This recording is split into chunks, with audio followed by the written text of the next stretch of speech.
At the height of the Mabongo uprising, a garrison of 80 British infantry were surrounded by 30,000 hostile warriors. Ngala! With just 2 weeks' supply of food and ammunition left, a truce was arranged. As the cinema audience has been informed, you Brits are going to be kept cooped up in that there fort for the next 2 weeks. Now, these two gentlemen are here from the Benson and the Hedges flag-making company in the UK and England, and they think it a jolly good idea to give the old silk cut a bit of a bash for the next fortnight. Researching having shown that how long it takes to get used to the amazing mild taste. And that about how long you got. After 2 weeks of siege and silk cut,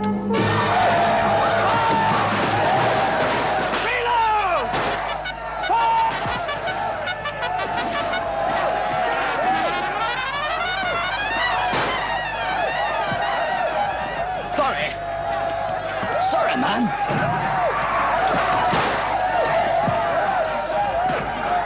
Hello there. Hello. Well, now you've tried the silk cut for the 2 weeks. How you contemplate the thought of changing to them?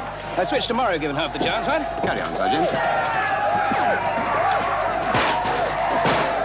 Sorry. 2 packs of the old Atar brand or 1 packet of the Lotus silk cut? Not on your Nelly.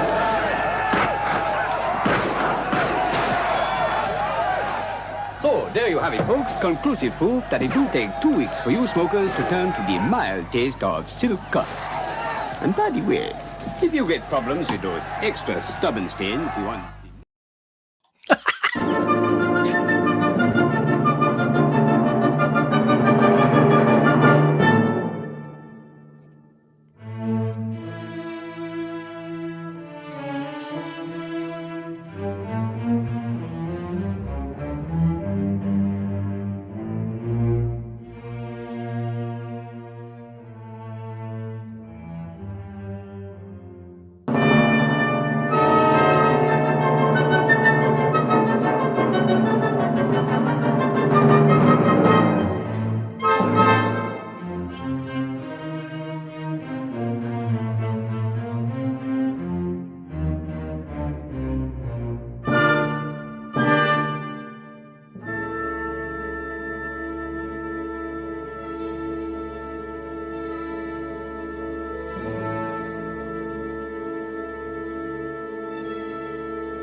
There was me, that is Panama Hat, and my 2 co-hosts, that is Simon Roberts and Fitz, as we sat on a live stream, tried to make up our Razoo docs what to think about A Clockwork Orange.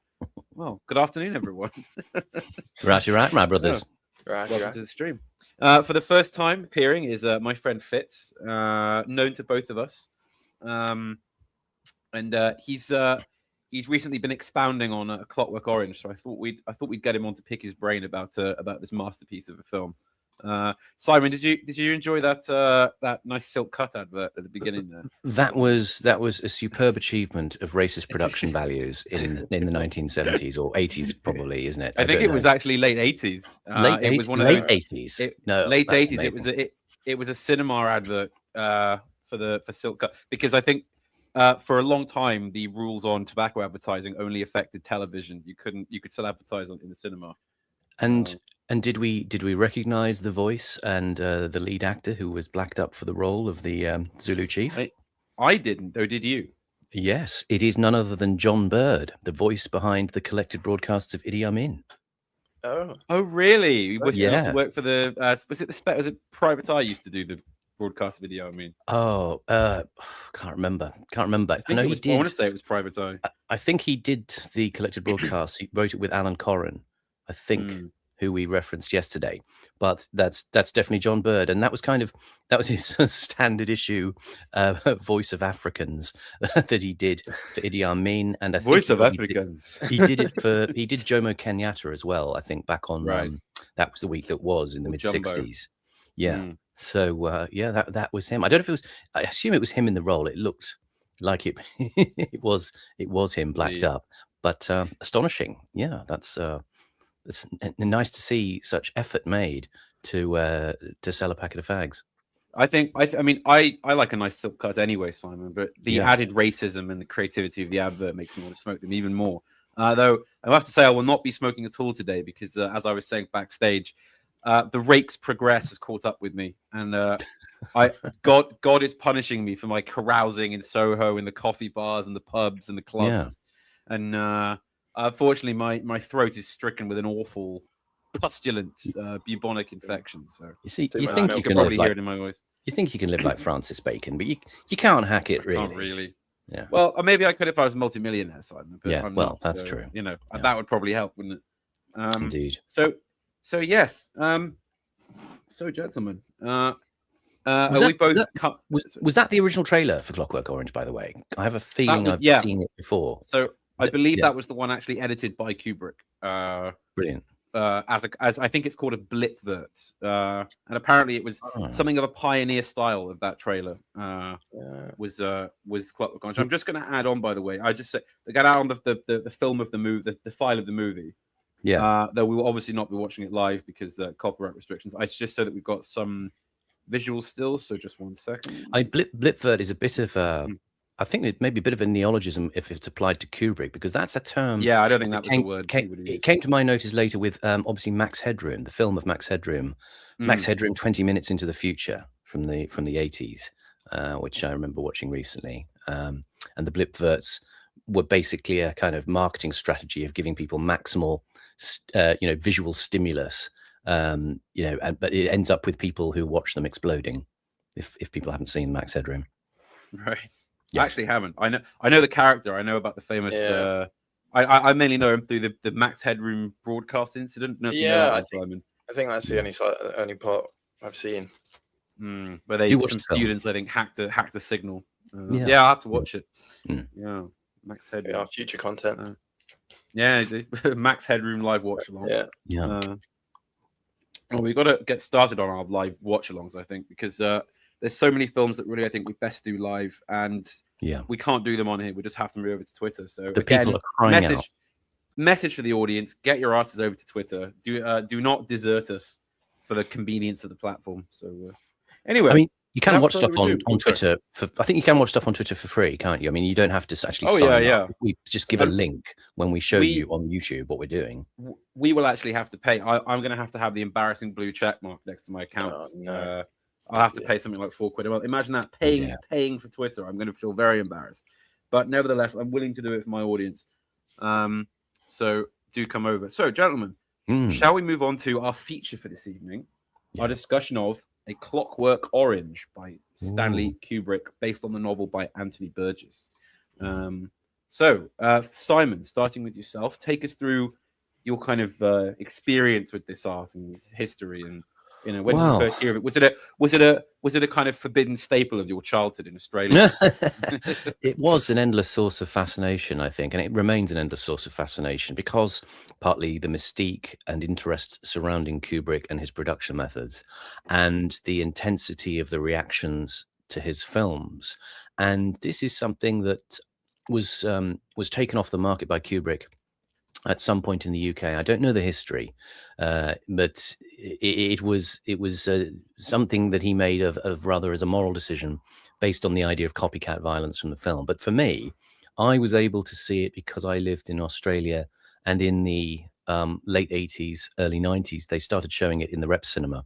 Again, another case for the Rep Cinema, but it was also because in Australia it wasn't off the market, so you could go and watch it. And so when we were at university, we went and watched it a number of times. I can't remember how many times. It was kind of a friends' night out film, a bit of ultra violence, and that's how I sort of became intrigued by it. And watching it again now, of course, you all sorts of things leap out at you in terms of the ways Kubrick frames the story and constructs the message, which actually in a way is simpler than when you're young. You sort of watch it and you think it just looks like it's exciting violence, and you kind of get into it at a dynamic and aesthetic level. But the sort of more straight down the line, I suppose, message of the film, if you're going to frame it that way, is coming out more powerfully, and in a way, especially now, So I think it is worthy of a reappraisal and a discussion at this point. Okay, and Fitz, by the way, I've not properly allowed you to introduce yourself, I should say. Please give us a bit of an intro to your history with the film and a bit about yourself. There we go. So I'm Fitz. I've known Panama Hat for quite a while now. Whether that's fortunate or not, I don't know. Jury's still out on that one. It all started basically because I was just looking for something to do of an evening. So I found, I'm a big fan of David Lynch, and I found a list someone had made on IMDb. I don't know how accurate it is, just listing some films he had commented on. So I thought, I've got time in the evening to like do something and engage in, I suppose, piece of art or pieces of art. And a lot of films were Kubrick films featured on that list. So I started off with the Killing, which was I thought was quite funny. It was a brilliant film, but it just cracked me up. The ending to that film is brilliant. Then I think it was Paths of Glory I watched next, which again just that blew me away with how impressive the cinematography is, especially for the time it came out in. Obviously, like the charge going over the top with the French army in that film was brilliant. I think I read somewhere they only had there were only about 30 people like in that actual scene, but the way they filmed it's got a kind of claustrophobic quality, isn't it? Because Kubrick stays very close into the action. The camera, you're at the kind of soldier's eye level, aren't you? When is it Kirk Douglas is leading his men over the top? It's just it gives it does, even though it's claustrophobic, it also does give you sort of a sense of scale for what perhaps the battlefields were like, or at least Kubrick's view on what the battlefields were like. I certainly found a sort of disturbing quality to the battle scenes in that, which has not been matched by many more modern World War I films with access to much higher budgets and technical effects and color grading and all kinds of things. That remains, I think, one of the great harrowing depictions of World War One, isn't it? Yeah, definitely. Although I suppose people could comment on like the actual historical accuracy of what the story entails. I mean, it should be noted as well. I think it started off a bit of a long history Kubrick had with political problems or moral problems with his films, by which it was actually banned in France for some time, or at least it wasn't allowed to be shown in the cinemas because it was seen as an insult to the honor of the French military because of the way it depicts the. I mean, we should say. I mean, I think the historical circumstances of a film and the actual film are two completely different things. This is not a criticism of the film, but I do think that it's a little bit. I can understand why that ban was put in place because I think it depicts an incident of sheer cruelty which simply did not take place. And the veterans from World War One would still, some of them certainly would still be alive at the time the film was released. Late 50s. And obviously, it's not that far off the end of World War Two as well. So you've obviously got those people to think of as well. But it's interesting that that's one of at least two I know of Kubrick films that have been banned in certain countries. Yes. Now there's something of a legend that Clockwork Orange was actually banned in the UK. Now I don't think that's true. It wasn't banned. I believe Kubrick actually withdrew it. That's right. Do you know anything about this, Simon? What actually happened? I don't, but I know that to be the story. That it was his own decision to take it off. Just I think for the UK territory. I don't think it was anywhere else. Yeah, I'm just. I think according to this. Sorry. I think it was something to do with the like the rating it got in England. I think I read that. So according to a source here, the film was passed by the British Board of Film Censors with an X rating, which was obviously the very highest at the time. And it says in 1973, 2 years after it was released, Kubrick voluntarily withdrew the movie from the UK distribution network following intense media scrutiny, copycat crime allegations, and personal death threats directed against his family. It remained unavailable legally in the UK for 27 years after his death. So, 27 years until after his death. So quite a long time there. You actually couldn't get a copy of it legally in the UK, though I believe there was quite an open market for copies of it because I know a lot of people saw it at the time. So I think there were some reports of like like obviously rental places putting up signs in their window saying we don't stock Clockwork Orange, so stop asking us. That's right. And this, I mean, it's quite a similar pattern actually. I think during the making of Barry Lyndon, there were threats against him by the IRA. That's right. Because he was still doing a lot of shooting there, and they had to move the location. So it was quite a again sort of a repeated thing through his career, kind of threats and problems with release and all sorts of things. Which is it's quite funny really, because you know, growing up in the 21st century and seeing this film, it obviously is extremely impactful and disturbing and kind of grisly in all sorts of ways. But in the kind of post-80s slasher, kind of the ages of gore and all sorts of things, it's funny because it doesn't seem, as you know, people born many years after, that it's actually a very particularly violent film. But for the time, it was considered to be almost unshowable in its depiction of sexual and just physical violence.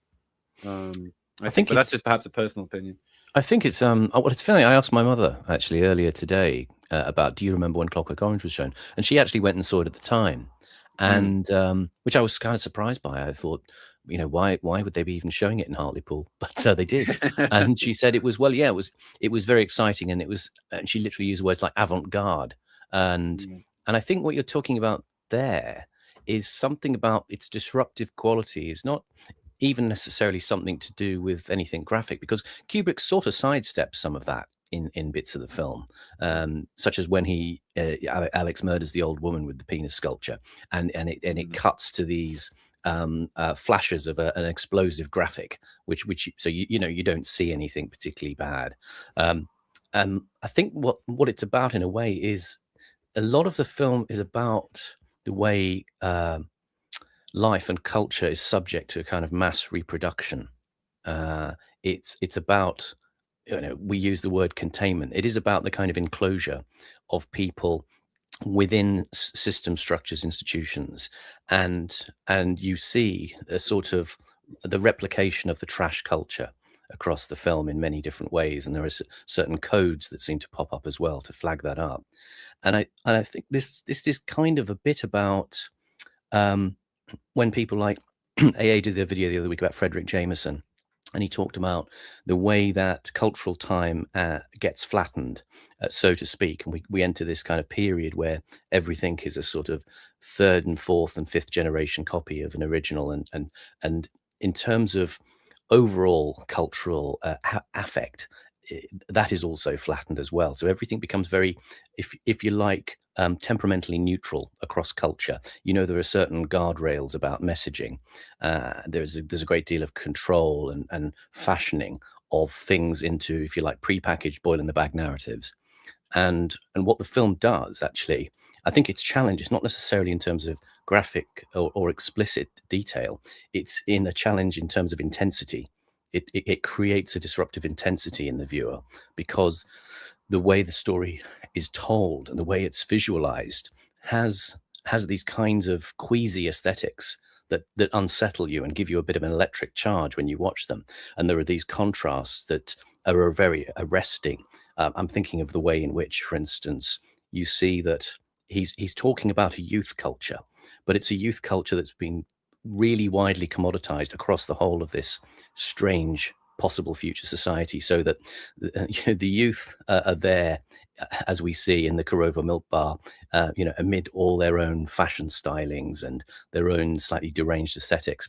But even to an extent, when you look at people like the women in the film, especially the older women in the film, they've all got these gaudy wigs on, and they wear, if you like, fashionable clothes of the time, and you get this sense that this idea of youth and beauty, even when it's clearly grotesquely inappropriate, has extended across society as a kind of normative.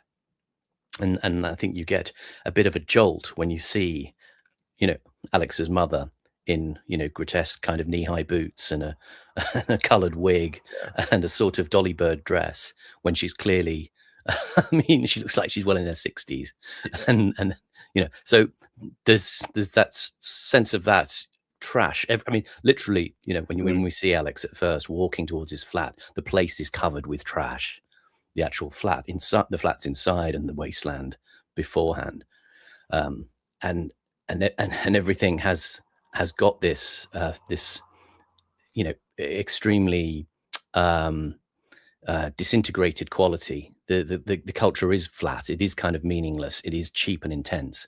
But Alex kind of gives us a way of showing how that gets blown up with this story. How he sort of revolts against it in a strange way by his attachment to something which is actually much more reactionary in its sentiments, despite his own behavior, which is obviously very disruptive in itself.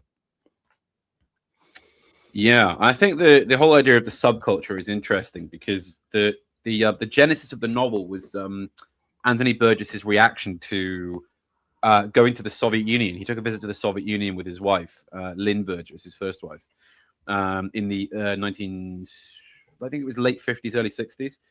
And at that time, he wasn't very well known. He was sort of reviewing novels for money in the Sunday papers and things. And he actually, in his biography, he talks about selling dress. They took a lot of Lynn's old dresses to sell while they were in the Soviet Union because you could kind of you could make quite a bit of money that way because people were so desperate there for civilian goods. And he would actually stand in the toilets of the dreary hotel they were in for hours a day, just with a suitcase full of dresses. Just what not exactly a holiday, I think. You describe that experience as, but yeah. So he saw all these street gangs, youth street gangs that would prowl around and commit fearsome acts of violence on random passers-by, especially anyone who appeared to be sort of intellectual or carrying books or some such. Which is a scene in the novel, which doesn't appear in the film, is where they see an old man who just happens to have some books under his arm, and they kind of deliver a really, really fierce beatdown, almost simply because he appears to be carrying literature. Sorry. So that scene was originally planned to be in the film, but the actor who they got to play the guy holding the books couldn't film, sort of revenge part of it. Right. What happens later. So they switched it for the homeless guy scene because that actor. But a term that people in these spaces are familiar with is anarcho-tyranny, where the government kind of almost deliberately doesn't bother enforcing minor crimes against citizens. It's only really interested in political stuff. And anyone living in the UK now knows, somewhat what this feels like. In that you're at much greater risk of being a political offender than you are of having the police come if somebody attacks you, or especially if that person is from a certain minority group. So and Burgess basically saw that taking place in the Soviet Union. Because these gangs in the late 50s, 60s period they just weren't controlled. The Soviet police would drive around in their patrol cars, see these gangs, and just drive straight past. It was like there was no there wasn't even an effort to police, and they were actively avoided because there was nothing in it for them. There was no reason to stop them doing that. They were actually almost helpful in a way because they kept most people indoors at nighttime and in the evening.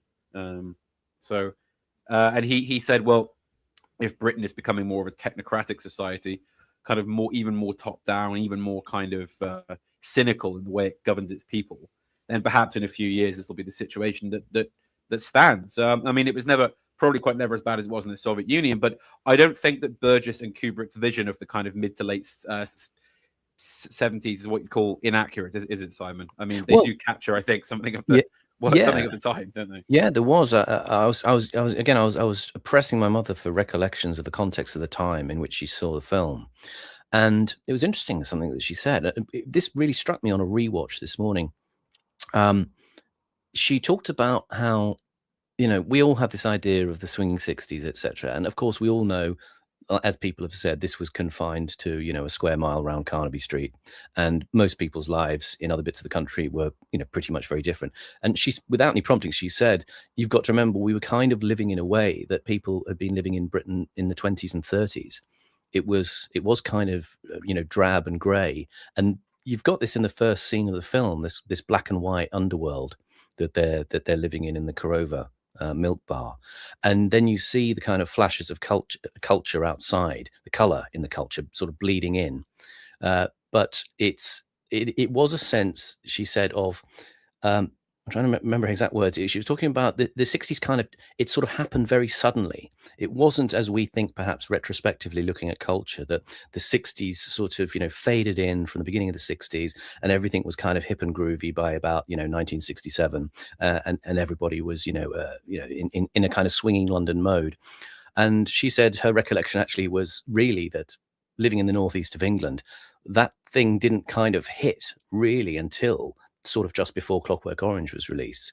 And she said it just sort of happened really suddenly. We were as if living in the 20s and 30s. And then suddenly she said you'd see a boy on the street and he'd be wearing a military dress jacket and jeans.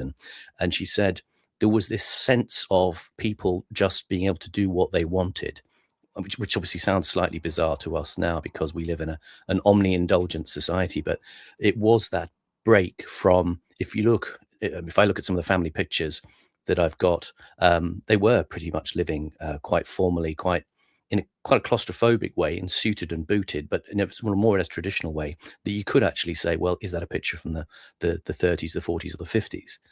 And suddenly, she said, there were these sort of youths and in a way gangs of kids who were embracing the counterculture who'd kind of just appeared. It was kind of very sudden that she felt it had happened.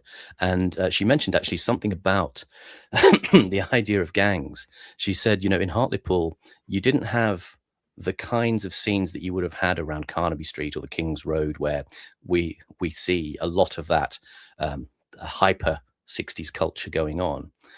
She said, but there were things like the Teddy Boys, which were a sort of hangover from the 50s. They were the local roughs and toughs and criminals. And she said in Hartlepool there was a gang of them led by a guy who fashioned himself Captain Cutlass, and he thought he was the big cheese in Hartlepool. So they were all wearing those kind of Teddy Boy drape jackets and elevated crepe-soled shoes. Simon, there's something so sort of beautifully, almost sadly boyish, isn't there, about a sort of actual violent gangman who calls himself Captain Cutlass. It's a strange mix of the childish and the adult. Yeah, the theatrical and the sinister. And I think nobody, as she said, the interesting thing was at one point that gang, they got on the train down to London, and she said when they got off at the station, they were met on the platform by associates of the Cray family, who told them, you're not coming here, get back on the train, go home. So wow. the sort of anarcho-tyranny, self-containment was also sort of going on. And we should add as well, another kind of biographical anecdote from Burgess was that he spent most of the 1950s as a civil servant in Malaya, British Malaya, as a teacher and clerk and whatnot, and he'd not been back to Britain in that time. And he kind of missed the post-war outburst of the youth cultures, like the Teddy Boys and various others. Like the names I can't recall. Obviously, the Teddy Boys are kind of the most famous one.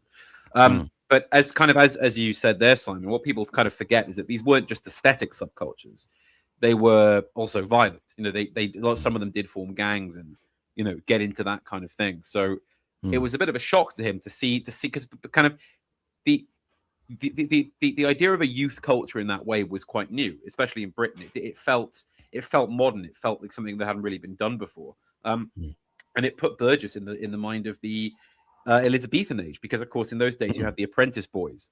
Yeah. Every city had gangs of apprentices who would be, you'd have the carpenters' apprentices and the joiners' boys and the blacksmiths or whatever, and they would always fight each other. They were notorious for kind of spending money they didn't have on fine clothes and daggers and going after each other. And so in the novel Clockwork Orange, the style that Alex and his droogs wear is kind of more neo-Elizabethan.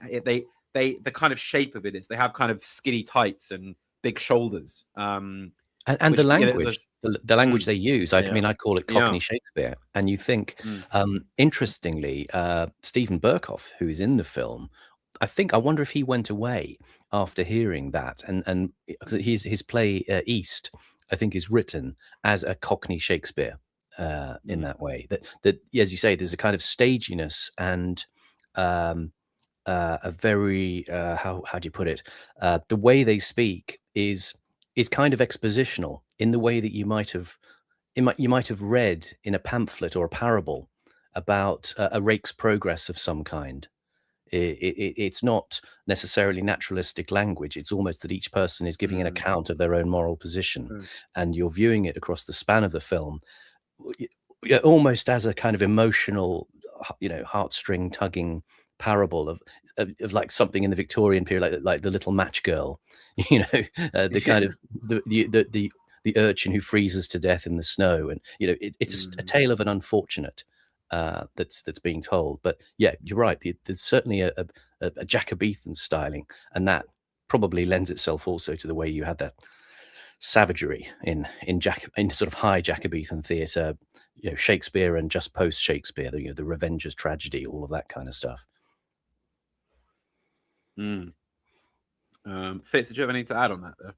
It was just a comment. It was so you obviously mentioned Captain Cutlass. Captain Cutlass, yeah, and just like sort of you sort of get that in the film with like the sort of childishness bleeding through as well in some of the slang that Alex uses, like gutty words and eggy wigs and stuff like that. So I just thought that was an interesting. Perhaps they sort of tapped into that as well. I think so. Immaturity angle to it as well. It's kind of it can be hard to remember actually that Alex is meant to be a lot younger than Malcolm McDowell is, because Malcolm McDowell is obviously quite he's clearly an adult, but Alex is only 14 I think in the book. 14, 15, very very young, and it's obviously Malcolm McDowell is playing him as being of that age mentally if not physically, but yeah. So now we should add we discussed it a little bit yesterday actually, but the incident, which is partly fictionalized in the book, involved Burgess's wife being sexually assaulted and raped during the Second World War, when Burgess was in Gibraltar serving in the army as a conscript. And the horror of this incident, she lost a baby, and I believe the rape was perpetrated by ravaging American GIs who would go out during the blackouts and the curfews in Britain looking for trouble and looking for opportunities such as that. And he was shocked, kind of one by the inability, the impotence of him being in another land, completely unable to do anything about this or even see his wife. And also that this happened seemingly for no reason. Why her? Why them? Why that moment? Why had any of this needed to occur? And it got him to think about the nature of evil and the somewhat random and the kind of the spur of the moment nature of a lot of evil acts. And if a lot of people don't pick up on this, but in the film you notice Alex isn't doing this because he needs he's trying to get something, some material thing. He's not like, yes, he does rob his victims, but he doesn't need the money. He's got he's got a secure home, he's got two parents, he's got all the food he wants. He's not there's nothing materially really lacking. I mean, there's actually a shot in the film where we see the drawer under his bed is just stuffed full of cash and watches and jewels. He doesn't spend it. He just likes keeping them as trophies. And there's something quite anti-liberal or quite anti-progressive in the film's messaging, which is that it's not always a case of, oh, well, he was born into poverty and he was starving and he had to steal to survive or something. No, he does it because it's fun. He does it because it's obviously thrilling. It's that it's in a world of depressed tower blocks and hollowed out, boring older people and a lying, dysfunctional society. What better way for a young man to sate his desire for adventure and kind of excitement than by going out and doing what Alex does? He's clearly having a whale of a time. I mean, Kubrick even directs the violence in a very non-realistic way. Particularly the scene where his gang fight Billy Boy's gang, which is directed like a ballet. I mean, I watched it with someone about 5 or so years ago. He said, "Oh, what's this stagey rubbish violence? This looks really silly." I said, "Yeah, because it's not meant to look real. You're seeing it as Alex sees it, which is like a ballet. It's an artistic fun act, actually. Yeah, yeah. Everyone's it looks spinning huge around and flying over each other's heads. And it's it's all libidinal appetites, libidinal violence, libidinal, sexuality in the film. That's completely indulgent and fantasy like in the way that it's represented. And as you say, the great contrast is that when you talk about the reactionary seeds of the film, I think it's there in the first couple of scenes. You've got, first of all, the tramp who they're going to beat up. His main protest against the world is it's the young dominating over the old. He doesn't want to live in this world anymore where manners and morals and order have gone out the window. So they thrash him. And then the scene after that is they're back in the bar, relaxing. The woman starts to sing. And Dim makes a stupid remark, and Alex thwacks him with the cane, and Dim says, "Why have you done that?" And Alex is straight in with, because you've got no manners. He himself has a reactionary sensibility. He wants to control it with violence in terms of, his little group, his little hierarchy of associates, but the reality is he himself believes in a kind of higher level of living as an elite in himself. There's something sort of aristocratic about Alex, isn't there? Yeah. There's something kind of he does have a kind of gentleman highwayman feel to him, the way he conducts his gang. Yes, they can rape and steal and do all sorts of horrific things, but they have to be polite. You can't be you've got to comport yourself well at the same time. Well, Philip in the chat says, no, the reality is the guy had manners. He just felt like whacking him. I think that's part of his libidinal nature as well. But I think actually, in a sense, he does believe in that you have to exert that kind of discipline to have a control structure. I think he's got that very wrong. I think it's extremely clear if you just watch the scene. It's very obvious that he dislikes Dim's interrupting of a piece of beautiful music that he was because you have to remember that to Alex, music is sacred on a sexual level. He literally he puts Beethoven on to masturbate. It elevates him to such an extent that he would not simply have, if Kubrick wanted us to show Alex being that capricious, he would have just showed us hitting Dim for no reason. There's clearly a reason. It's emphasized later in the film when when he's going through the Ludovico treatment. Ludovico treatment. It's like the only bit he has any sort of disagreement was that they're using Ludwig van. They're using that as a background score, and it's a sin. Yeah. Because it's the fundamental thing that breaks the nature of the Ludovico technique in the film, doesn't it? It's the fact that his higher aesthetic sense is connected to his libidinal nature, his sense of powerful enjoyment, of relish, of sensuality is tied up with this high aesthetic, and therefore if you try to reprogram him by distorting that, he becomes completely hollowed out, and thus we see the film play. Oh yeah, that's why that's part of his depression in the later half. Is it's all been sort of taken away, everything that he sort of held sacred. And once he's hollowed out, the politician comes back to pour the ideology back in. Yeah, that's right. I think it's so sorry. No, go ahead. Well, just to say, I think it's the kind of almost unthinking cruelty of the scientists that put him through the treatment, where it's not even that they really want to deprive him of the music. It's just that they can't even really conceive that someone like that has any appreciation for art at all. It's sort of, you can see the confusion on their faces when he starts screaming about that, begging them to turn it off because of the Beethoven.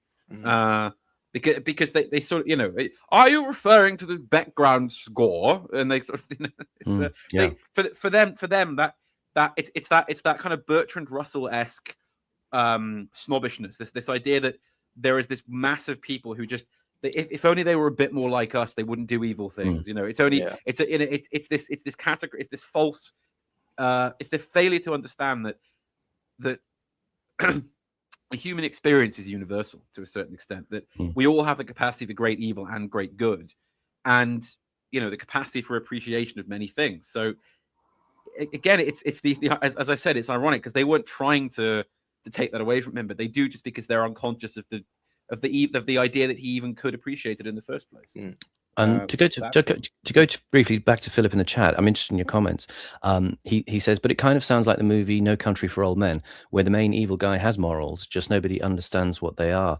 I would disagree with that. I think in No Country for Old Men, the Anton Chigurh character, he is the embodiment of death. He's just death. It's not personal. That's why, in a sense, he's so invulnerable and sort of disinterested in any kind of human motive. He is like in medieval stories, you get the actual character of death interacting with mortal people and testing them in various ways. So I think it's somewhat different because Alex is moral in his own favor. He is the kind of ultimate radical individual. Well, and I think that Shigeru is a character who actually pretends to have some kind of system of morality, but as is it Llewellyn Moss's wife at the end says to him, you're doing this. Yeah, you're the one choosing to kill people. The coin and the randomness and the whole philosophy of it's random chance and all the kind of junk he spews out. None of that is any bearing on this. You're the one pulling the trigger. Right. Yeah. Whereas Alex doesn't have pretensions like that. He's a complete. Everything he does is instinctive. When he hits Dim, it's because he instinctively found that abhorrent to insult a woman who sung some beautiful music. When he rapes and breaks into houses and destroys lives, he does it because it gives him an enormous thrill in the moment. He doesn't pretend to have some grand system or theory about the universe. I think that's the great difference between those two characters and the evil they do. He's sort of almost the only honest character in the movie, in a way. Yeah, because everyone else has like some other, you look at the police when they take him down to the station. It's like, they're the ones meant to be upholding law and order, and then as soon as they get the chance, they start just beating him and spitting on him. You've got Mr. And they're clearly enjoying it too. In the way that that's what he does it. Well, they even offered to Mr. Daltoid, like, do you want to? We'll hold him down if you want to. You want to have a go. And even Alex enjoys it to a certain extent. The bit where he is, he's in the police station, he gets pummeled a bit. Mr. Deltoid spits in his face. He takes the hanky, he wipes it off, and he throws it over his shoulder in a kind of theatrical gesture. He's sort of loving this because he is that hero villain in his own story, and that's Alex in a sort of nutshell. He's completely consumed by his own sensual self. That as he walks home through all the degradation and the junk, which is definitely not the high aesthetic, he doesn't care about any of that because he is so self-contained. It all happens within his head. It doesn't happen as a sort of outward. You could put him in a manor house, and give him a rich life. It wouldn't make any difference. The outer doesn't actually concern him in that way. And I think, Simon, it's actually a great observation you made that Alex seems to be kind of almost slightly enjoying his time in the police station when he's getting beaten up very badly, because I almost wonder if it's a case of where they say game recognizes game.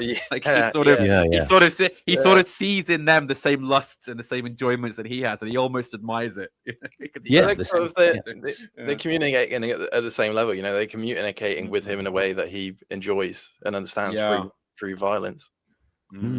It's true, and yeah, I mean, because it's, again, as I said earlier, like the violence you see him do before he goes to prison is directed like a ballet. It's, I mean, when he breaks into that bizarre woman's house and she's, because it's kind of comical the way she reacts and screams about her, and sort of because there's a sort of almost sexual element to it too, where it's like she's baiting him on, and the more the more bile and the more insult she spits at him, the kind of more into it he is. And of course, he picks up a giant penis sculpture that's pretty on the nose. And then, but of course, what do? They kind of waltz.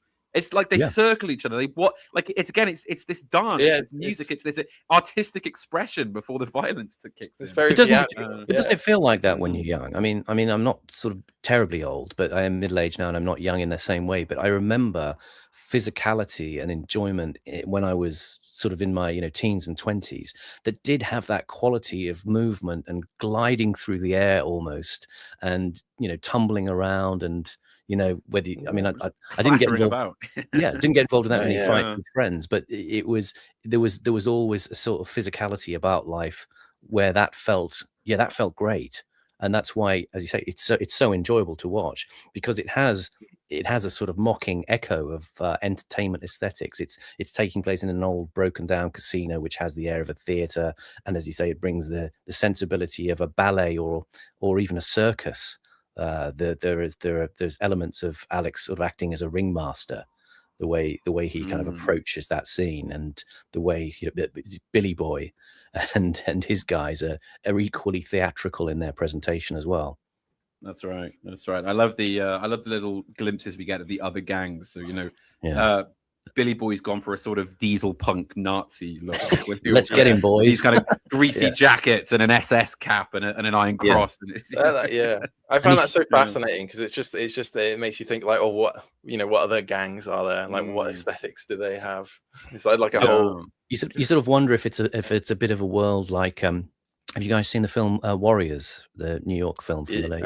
I haven't. I keep meaning to watch that. I don't think I have.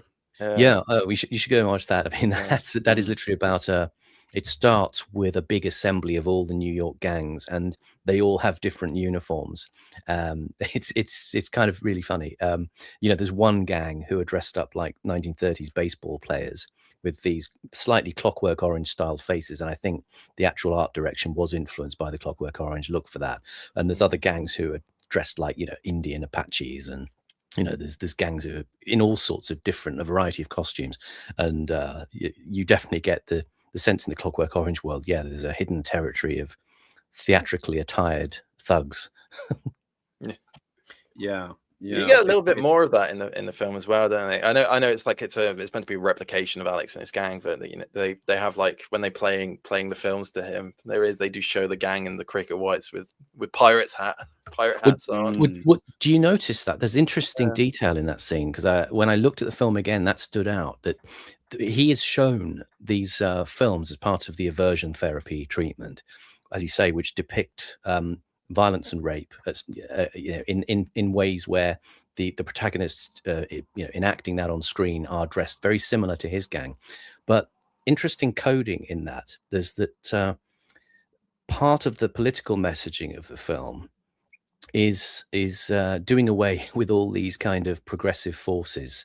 The politicians as depicted are ostensibly, conservative, let's say, or somewhat reactionary. And the writer, the Patrick McGee character, is characterized as being a progressive, subversive force. He is all about compassion and understanding and projecting a case against the evils of the government. And so the depiction of the villainous criminals that look like Alex's gang, I noticed all the hats they're wearing. They all seem to be associated with revolutionary movements. One's got a French revolutionary hat on with the little tricolor rosette. One's got a hat that's very much like the sort of hat you see depicted in, pictures of rioting agricultural laborers in the 19th century. One is like a kind of Puritan hat. They're all these kinds of insurgent historical forces that are vaguely more or less in the progressive direction, you might say. So they're characterized slightly as the sort of Jacobin subversives within society who are really being aligned with the forces of societal violence in the context that he's being shown it. He's being shown it as a piece of propaganda, and the violent forces are given a sort of slight political tinge, which you can just kind of pick up in the way that their style, like they are like Alex, but also they've got these markers in their hats. Go have a look at them. And I missed that. I must admit, I did completely miss that. So did I, actually. Well, I think that's what I noticed on the rewatch is like every scene in that film. There's no scene that is sort of like pointless. It's every scene sort of has something to say and has a meaning to it. Like, you watch a film sometimes and it's just, it's drivel. Sometimes it's like, why have they included this? There is no scene in that film where I felt like that. It's like every scene, like the set as well, the set design of the scene, just it all comes together and there's a point to it.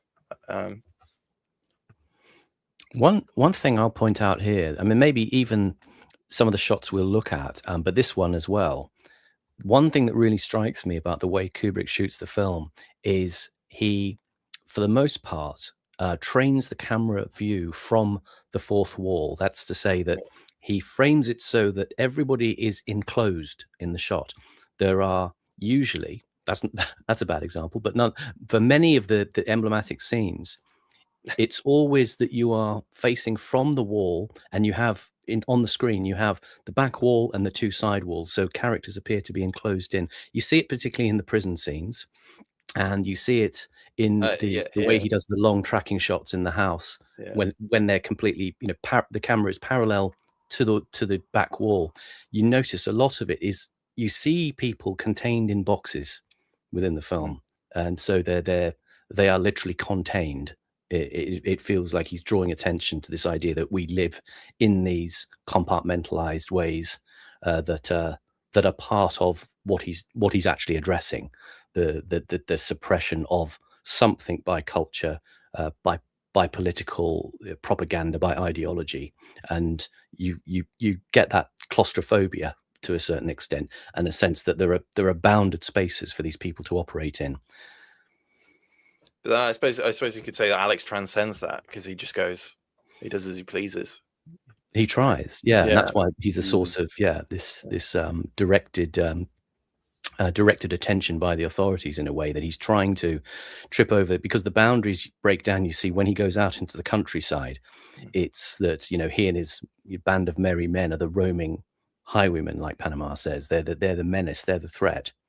But of course he characterizes it as they're flitting about doing good deeds and so on. But the countryside is the place where, in a sense, the real darkness and violence happens. You have his police, when his buddies become policemen, it's taking him out into the countryside to exert the real hard control on him. Or when it's the violence that affects the writer, you see them closing in on the remote house from the countryside, the darkness and the threat outside the front door.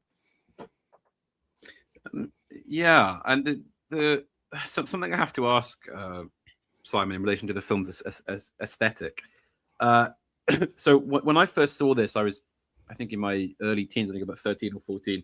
Obviously, a bit really too young to not just because it was a bit explicit, but probably because I wouldn't understand a lot of the themes and a lot of the things being depicted. So. Yeah. But something that struck me is that I got this sense of rising nausea all through watching it when I was younger. I still kind of get it now. And it was because there's something about the way the film looks, this very 70s.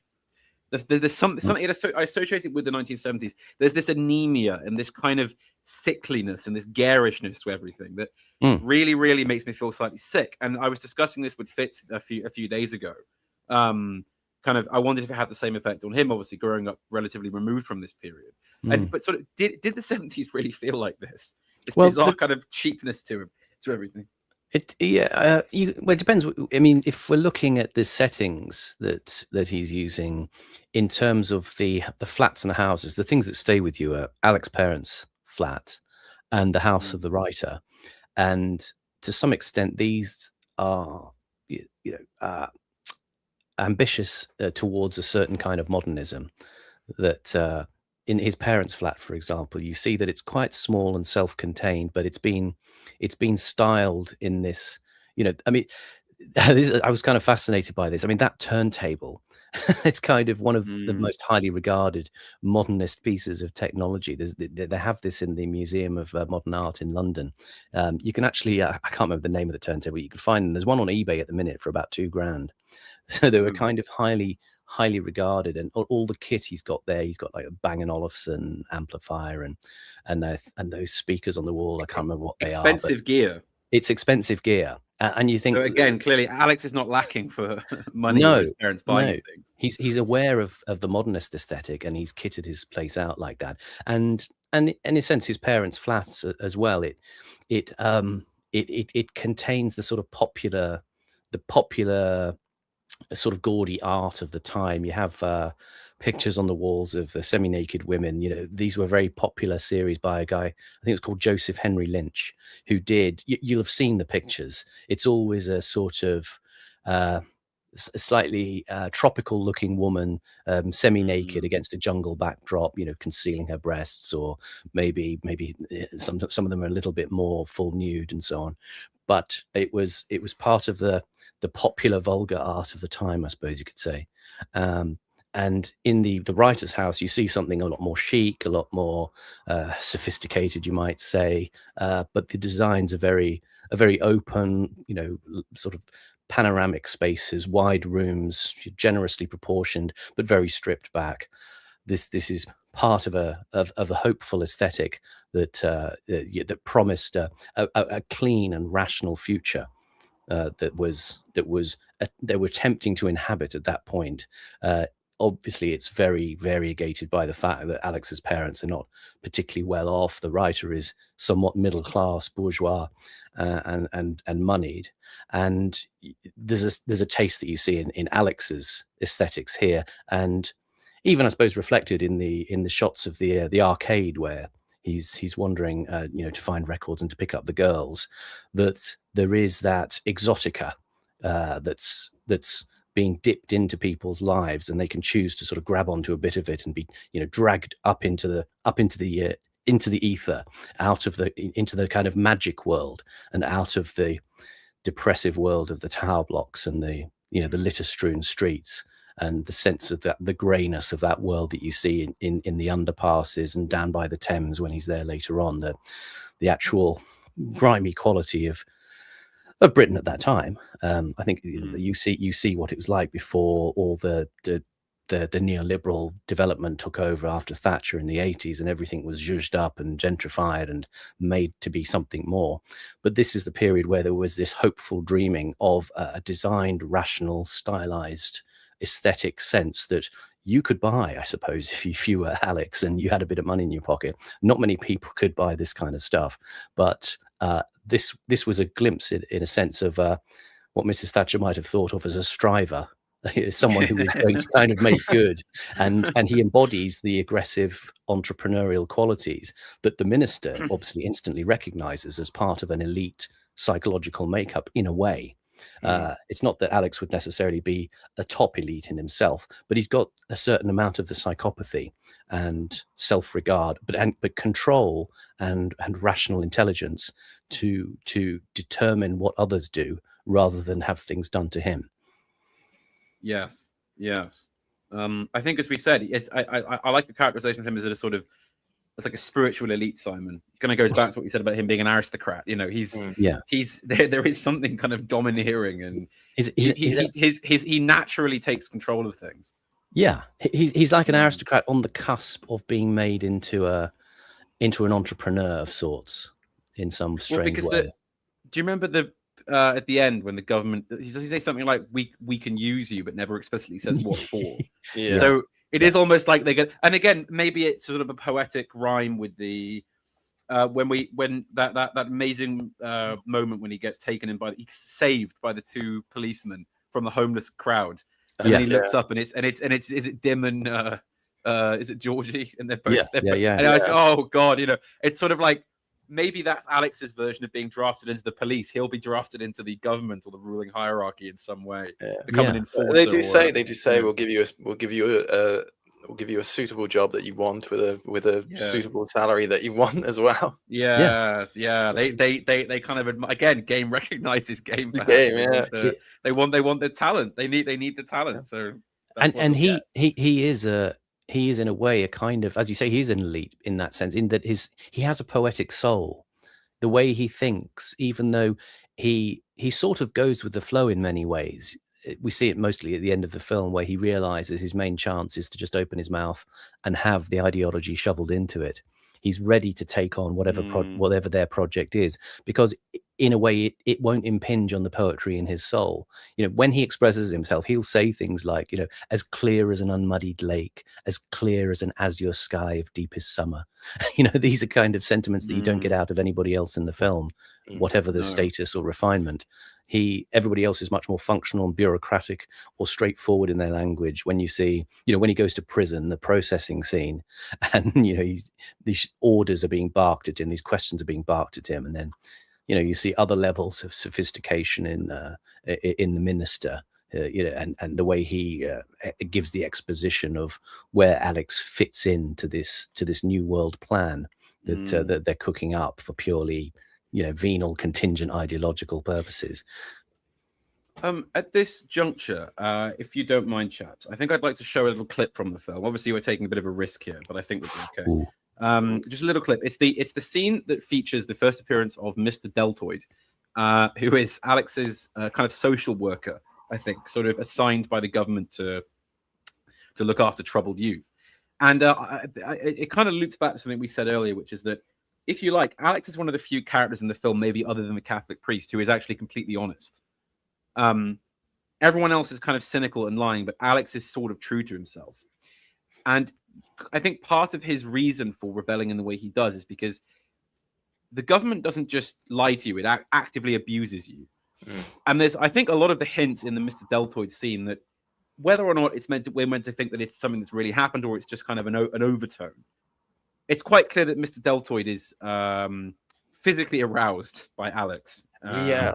And I think it's very much making the point that, again, the government, Mr. Deltoid doesn't really care about Alex. He's just sexually interested in him. Right? Yeah. Well, and part of that's reinforced. There's an interesting comment, Pink down in the chat. Britain was very institutionalized then, and you had to get your phone put in by the government, etc., etc.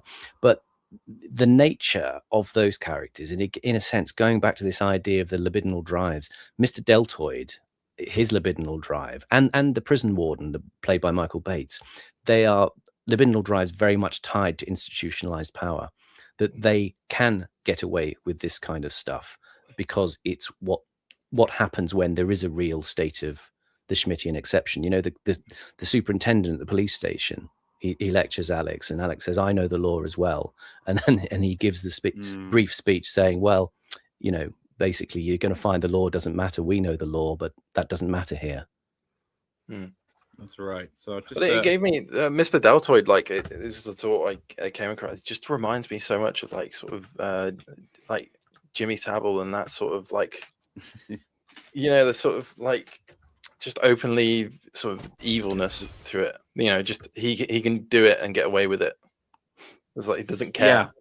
Yeah. No, totally immodest character in the way he. So we'll just briefly watch this. I'm gonna have to unfortunately do this to try and minimize the chance of copyright. So the screens are going to look a bit old right now, but I think as long as everyone can roughly make it out, and I'm sure people have seen the film, so they know pretty much what it is. So we'll just have a watch of this.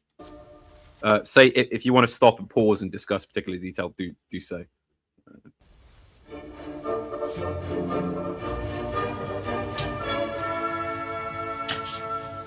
Hi, Mr. Deltoid.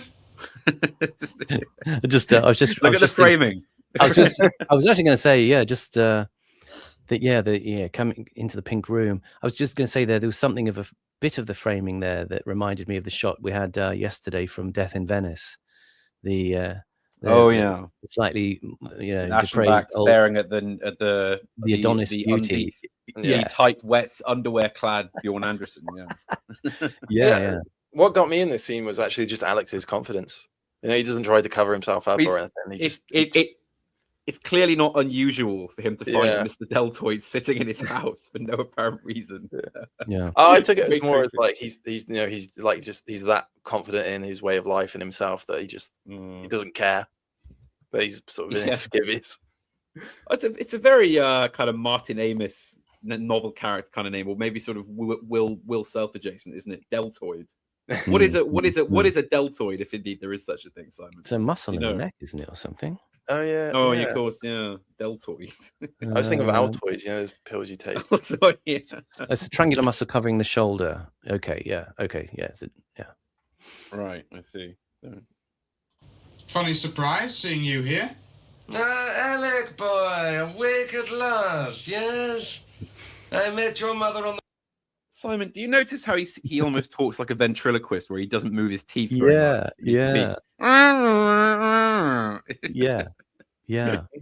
I just love bathing in it. Yes.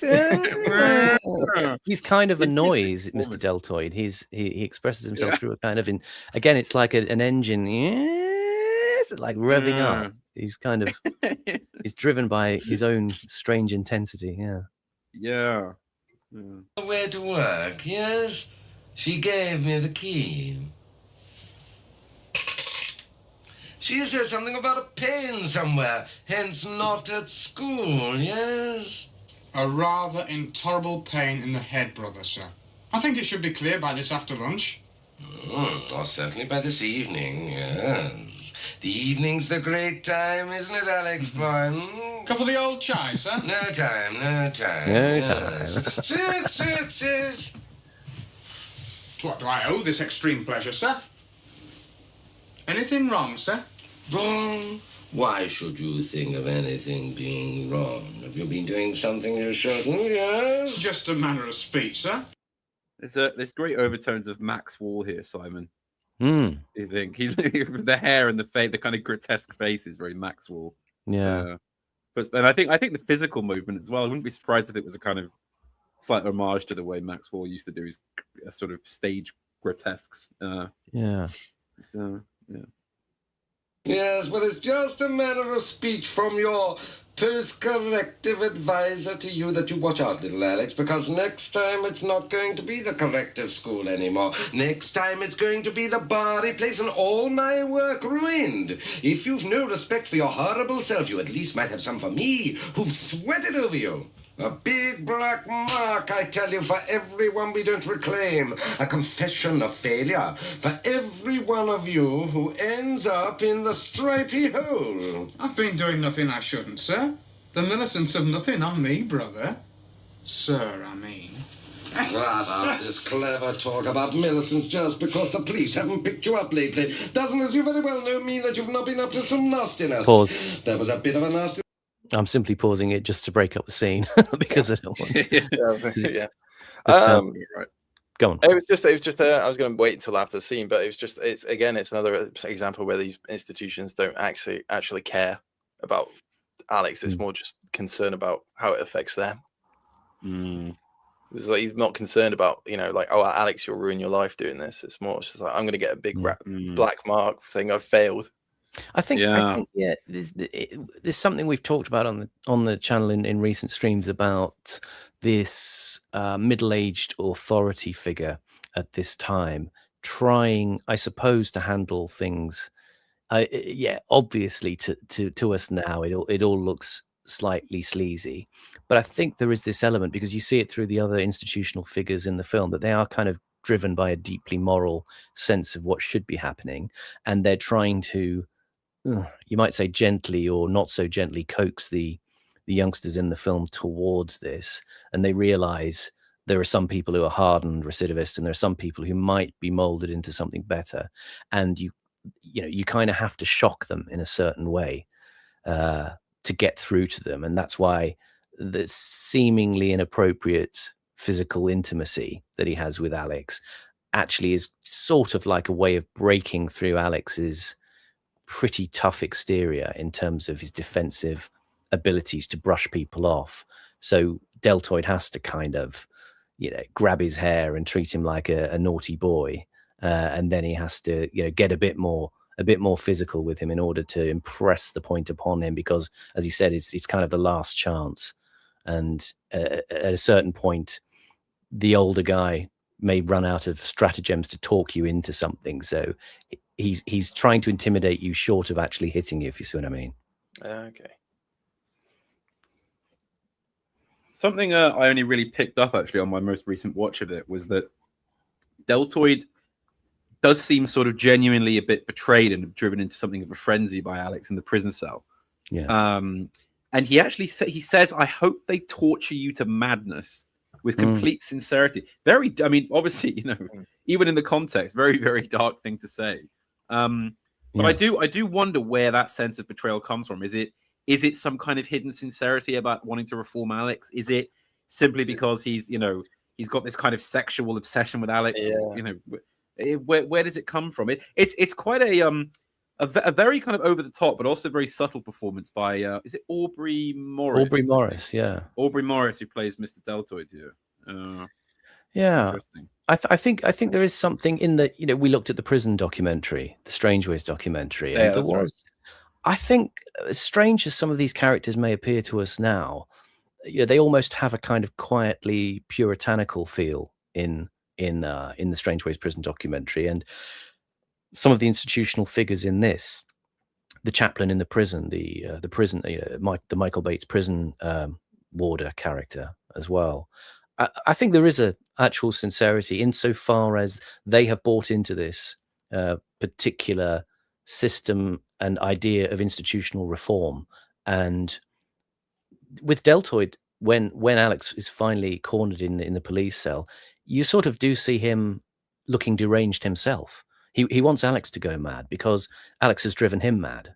at this point. I think that speaks to me to a certain sense that he actually is sincere, but he also knows that a boundary is now being crossed. And in a sense, he has lost a soul. He has failed. And that's probably a frustration that, affects a lot of people who, even if they're wrong, their institutionalization as part of the corrective structure, the therapeutic society, to some extent, it does hurt them when they fail, even though they may be very misguided, as we know now in the nature of our institutions. But they are tied up in it for their own reasons, their own incentives. Yeah, very much so. Not just to abuse people. I mean, that advantage taking can be part of that. But I think there is a real struggle here between a picture of a British state, which, when we look at the Strange Race prison documentary, is genuinely trying to do something for people. The problem they have is once they release them back into the world, all the negative reinforcements come back into play and they're powerless once again. So they go to work every day, do what they can to correct people inside the prison. And then once they're released, they just go straight back to how it was, because it's the world that's the problem. Simon, kind of on that point, I was going to save this. Maybe we'll discuss this in slightly more fuller terms later when we get round to it. But the Michael Bates character, the prison guard, he always strikes me very. Obviously, this is purposeful, as a character from a different film. Like, he doesn't seem to fit in with the therapeutic, technocratic 70s state. He's literally he's something out of a 1950s. Ex-army yard con type Cockney gangster film almost. You know, the sort of and again, I mean, Michael Bates, the actor, actually grew up in the British Raj. He spoke Hindi and things fluently, so he was kind of the guy himself almost seems like a throwback to an older time. And he would no doubt feel the Mr. Deltoid character was already too soft. And I think they kind of counterpoint each other, really, don't they? But they're also both completely ineffectual.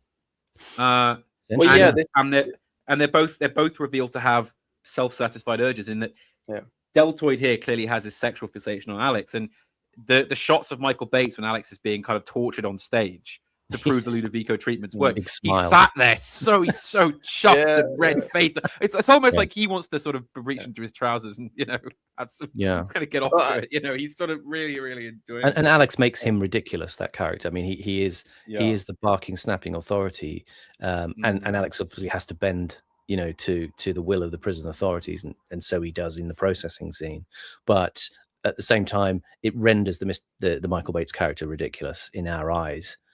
He is just part of a level of forceful coercion within the institution.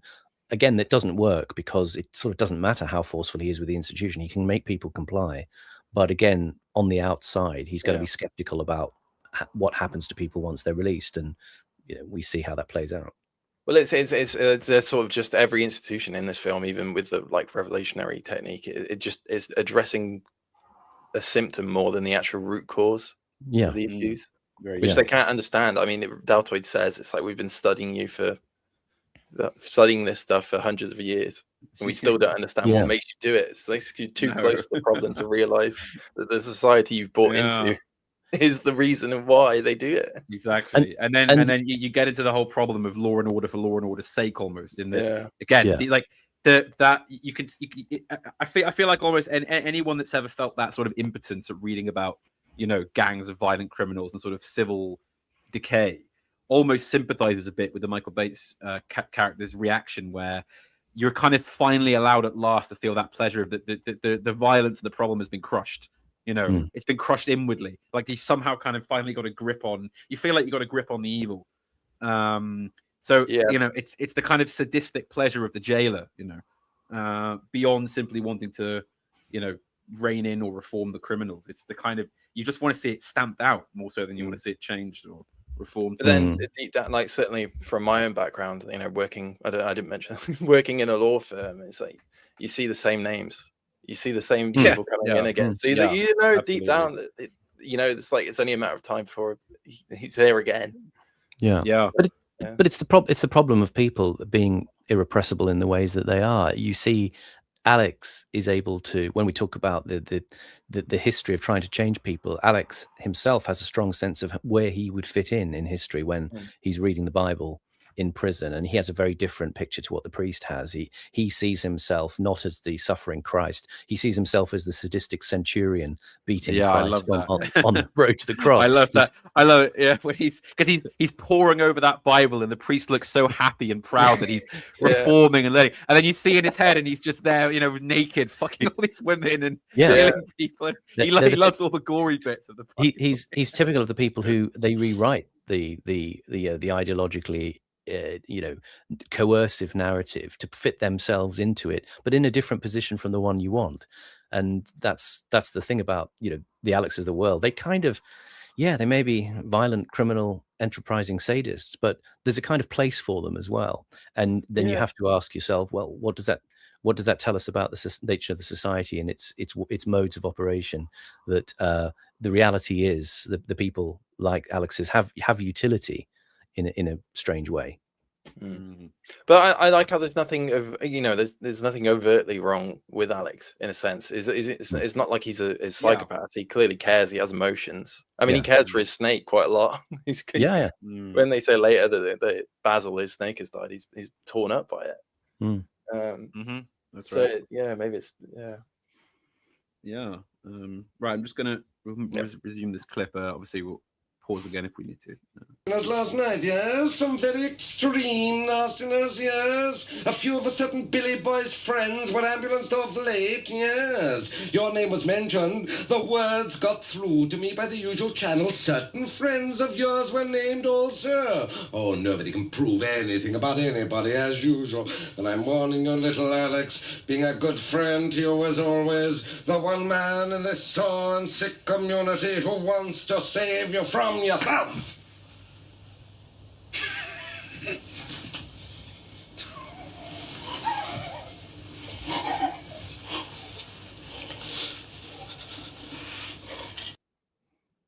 There you go.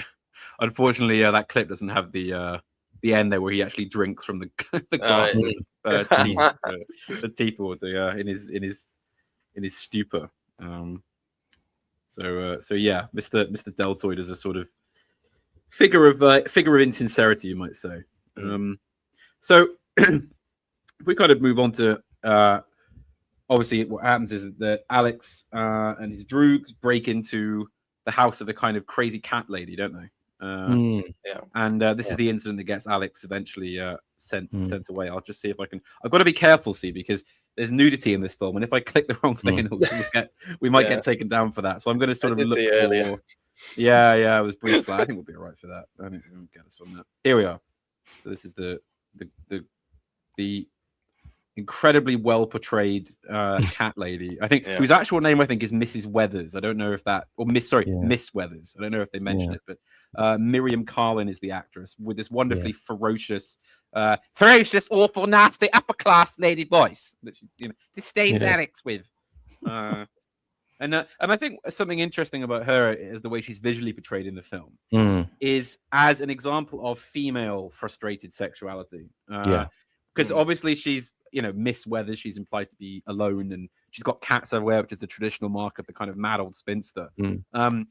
But her house is covered in the most extreme, bizarre, erotic art, isn't it? And what do you make of this as a kind of scene for Alex to actually break into? Because he's taken aback when he looks through the door, isn't he? He's sort of he's looking around. Doesn't know what to make of it. Even it's a bit extreme even for him. So any thoughts on this whole kind of there is. I mean, I just find there's something about her, the way she's presented it's grotesque actually, and in a way, this is the thing of her house, or it's actually, I think it's meant to be like a health spa, isn't it? That's health farm, they call it. It's a health farm. It's been closed down, and she's just doing her calisthenics or whatever it is. But it is this repository of this, strangely sort of semi-pornographic material, but which houses itself as pieces of art, and in which she's this strange, slightly mangled-looking figure, trying to restore her, youth and health and vitality, and she exercises in this way that you think is it seems slightly ridiculous looking at her in her odd green leotard and her white stockings. There's something, as I say, there's a queasy quality of the film where Grotesque, yeah. things don't quite match. And again, the brightly coloured wigs. It's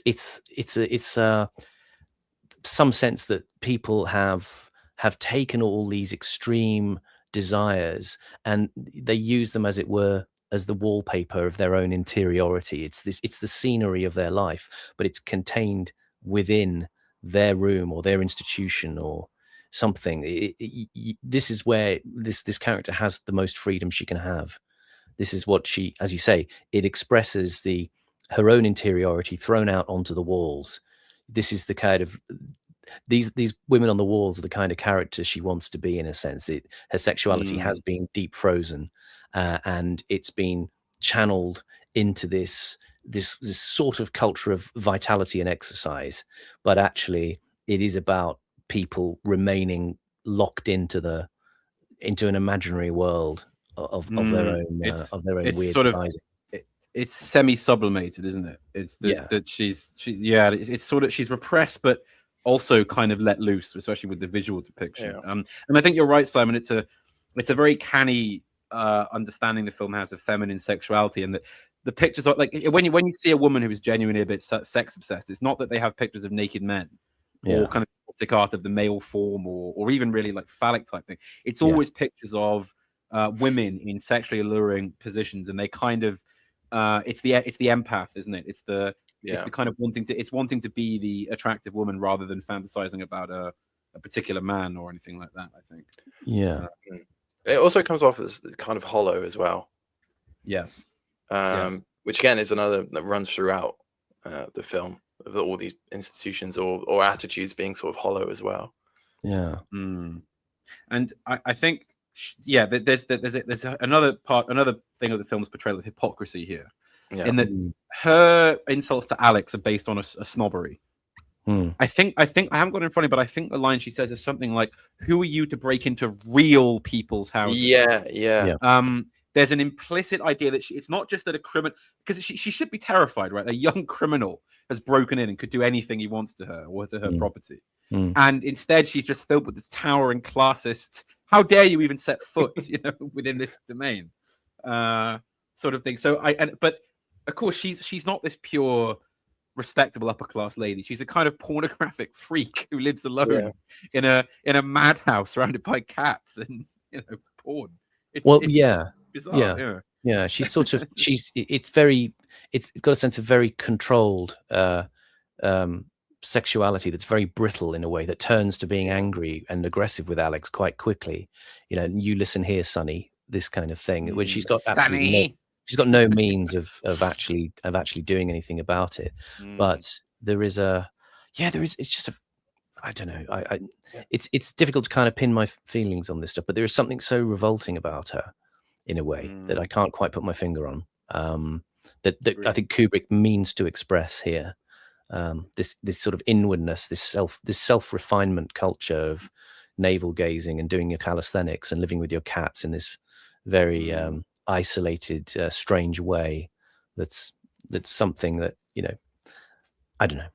I know we don't see the like much of the rest of the house, but we see the sort of opening room, like the doorway, and it's the rest of the house is almost completely barren. There's none of this decoration extends other barren. That's the word.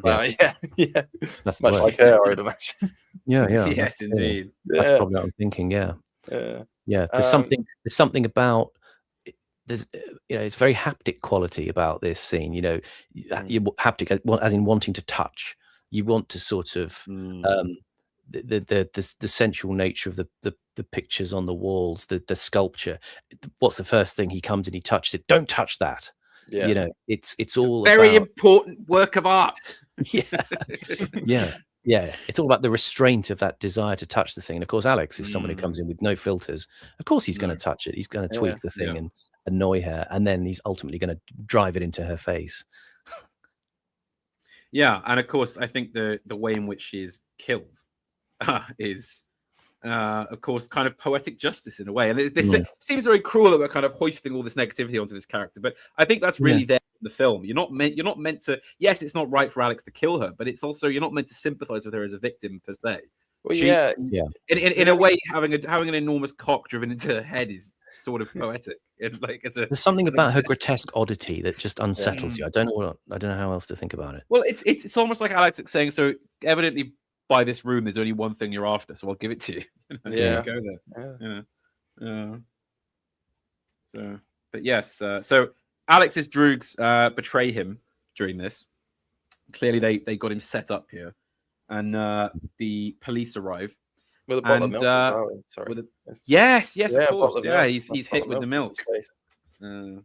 One thing I noticed about the scene on rewatch as well, when she goes to defend herself and she picks up a bust to use as a weapon, the bust on the table there, if I'm not mistaken, it's a bust of Beethoven. Yeah, someone said that in chat as well. Yeah, it's like they're fighting each other with the thing they most love, isn't it? Strange, yeah. And yeah, so see, I love this, the way Kubrick frames this. When they've all made up their minds to do Alex in. We should say that Alex has been sort of struggling to keep control of the gang up to this point a bit, hasn't he? He's had a bit of rebellion, and I think they want to go into a sort of more organized criminality. Alex just wants to keep doing sort of raids for aesthetic pleasure, really. Yeah, because it's like a clash of ideologies almost, isn't it, in their like own little gang? Because it's like they're like, oh, we want to pull this off because there's a lot of money in here, and Alex is sort of replies, what do you need money for? Haven't you got everything you need from what we do already? Exactly. And of course, again, Alex being the aristocrat, money is vulgar to him. He's not interested in wealth and if you want it, you just take around. Yeah.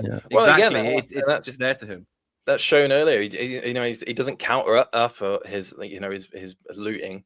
He just throws it in a drawer with the rest of it. Yeah, puts they're it just away. Trophies. They don't mean anything materially to him.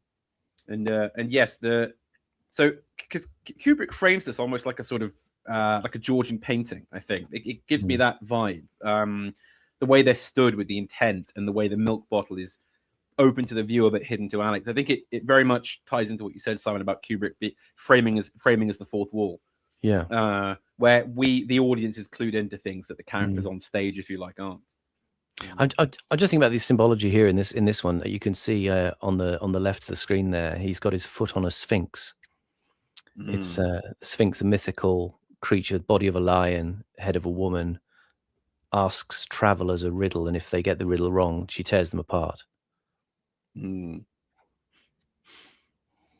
Symbology.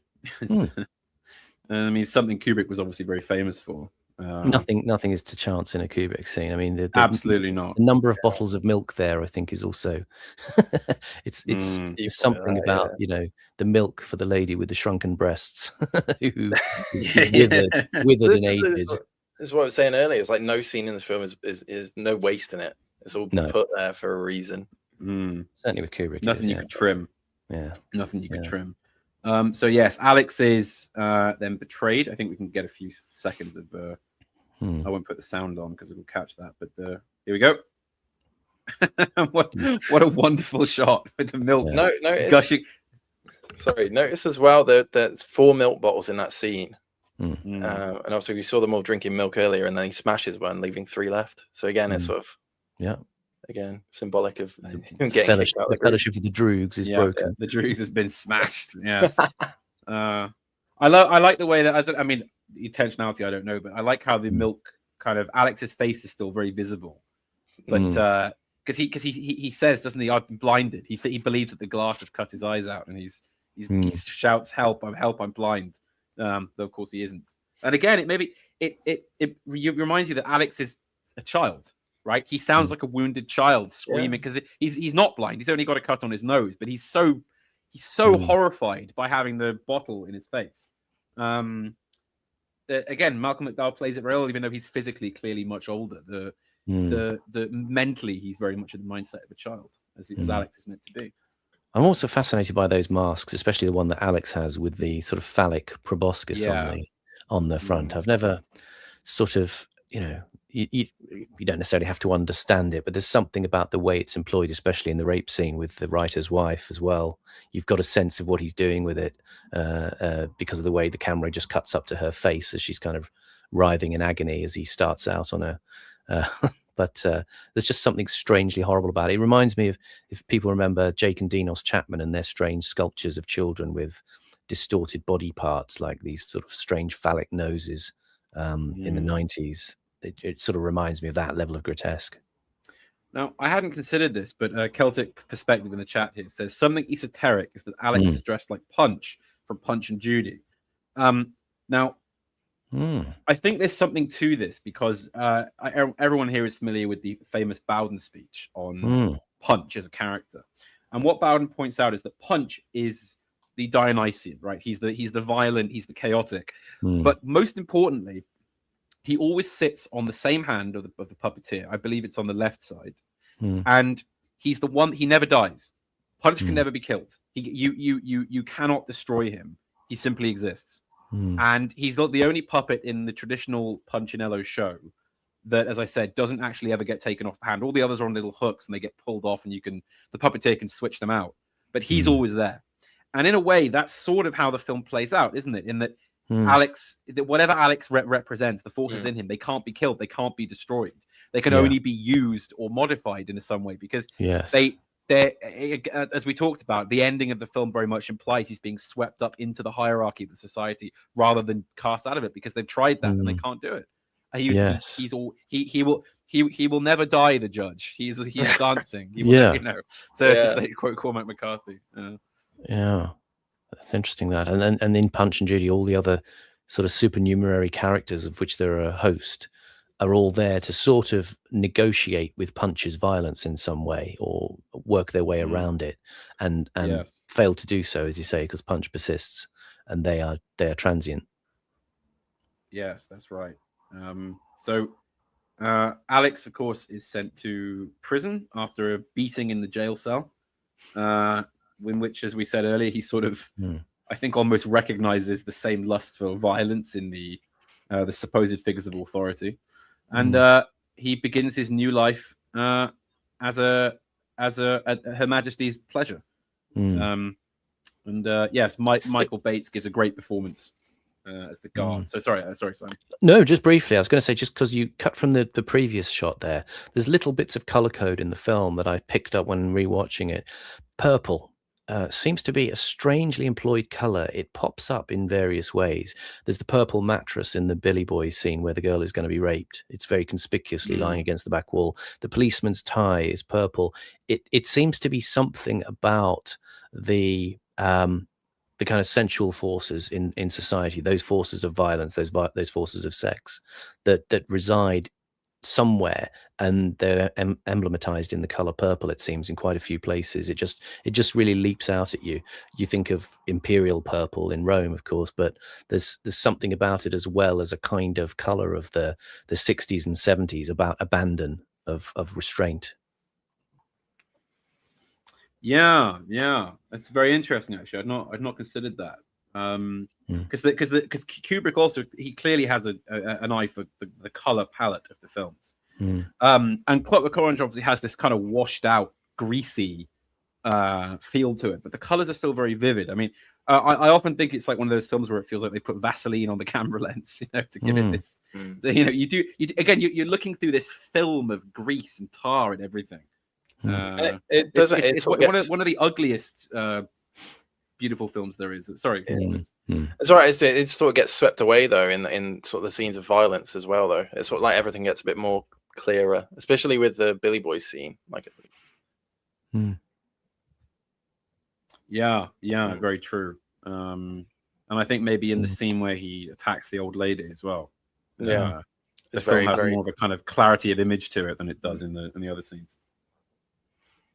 So what do you make of Alex's nonchalance as he walks into prison and his because I don't get the sense that he's kind of trying to play the big man as much as maybe earlier as to what you said, Simon. He's just genuinely not bothered. He just genuinely doesn't care. He reminds me of someone checking in at an airport. He's freely entering into the ideological constraint that's being imposed. He's not resentful. It's not personal. He gets clipped early on in terms of his tone when he throws something onto the table there, and the prison guard says, "Put it down properly."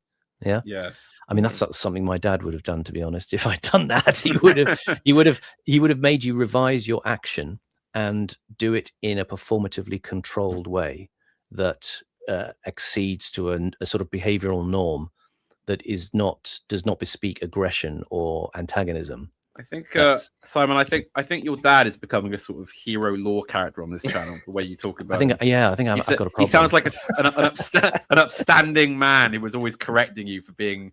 That's right. Yeah, going on bloody stage. Yeah, Go on. I think he had like lots of people then. I mean, this is somebody in the chat earlier saying about the 70s, about us being a stuffy time. I think a lot of people had these vestigial remnants of the culture of order and restraint, and they carried it around with them against their better judgment, perhaps at times. And maybe sometimes they used those things to enforce power or violence on other people. And maybe at other times it was just like we've said about the prison documentary, to give disordered people a sense of order and propriety and how things work. So it can be applied benignly, but it may seem harsh the way he does it, the prison guard. But then Alex snaps into place and he says, "Sir," and he does everything as he's supposed to do. So he completely gives himself up to that system. He doesn't fight it in any kind of way. He, you know who's in charge. Yes. And it's interesting because you could never call Alex a kind of flaccid or passive character. But as you say, he just sort of adapts to the hierarchy and carries on. And perhaps to him, it's, well, what's the difference between this and the world outside? They're all both asking him to do the same thing, aren't they? Just play along. Phil, do your part, say sir, and say thank you when you're told. Because look at the way he conforms to the expectations of his parents and to the social worker. He offers Mr. Zeltoid a cup of tea. He's polite. He doesn't scream at his parents or do anything really rebellious to them. Yeah. He says, "Oh, sorry, Mum, I've got a pain. I can't go to school today. I'm just a bit ill." He conforms to the social expectations almost. Well, and there was a weird ability of even the psychopath to control their presentation. Do you remember that drama I talked about yesterday, Mobland, with Tom Hardy, and he plays the underworld fixer, and it's notable that he doesn't use violence overtly. In fact, if a situation has gone really tits up and it's really bad, he comes in very calmly and he speaks to people very politely. He doesn't actually really have to boss people around. He even talks to the other soldiers in the gang and says, "Would you mind doing this, please?" And he means he's gonna get what he wants, but he doesn't need to use intimidation. He just, "Could you do that? Could you make us a cup of tea, please?" And he's deadly serious, but he's also doing it in a highly formalized way that everybody can accept and everybody can work with. And in a way, that's the advantage of the psychopath like Alex. He can adapt in a chameleonic way to the forms to get what he wants. He just needs to get what he wants done. And if everybody else thinks he's being polite, well, that's great. It's a win-win. He doesn't experience adversity then, does he? And he obviously uses this in the prison with the priest to be able to get out as soon as he can, knowing that he can, to some extent, play the system. And of course, we find that he is in some way broken by the Lodovico technique, that the reason he's broken is because it cuts to something very deep in his own sense of the transcendent. That's a cracked Mojust there, Simon. Oh, definitive statements on the film. I can't. It's Bon Mo all the way with us. Indeed. Keep tuning in for more witty quips. Pithy quips, I should say. Pithy quips. Anyway. So then we have probably the most significant character other than Michael Bates in the prison part of the film, which is, of course, I think, is it Godfrey Quigley, who plays the prison chaplain, the Catholic chaplain.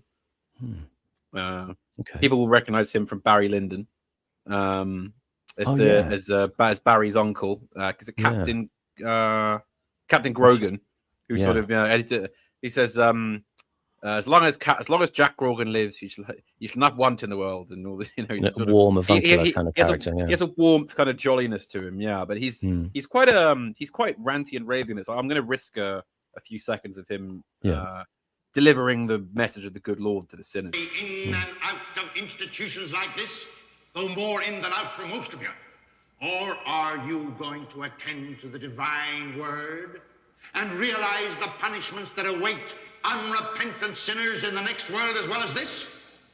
A lot of idiots you are, selling your birthright for a saucer of cold porridge, the thrill of theft, of violence, the urge to live easy.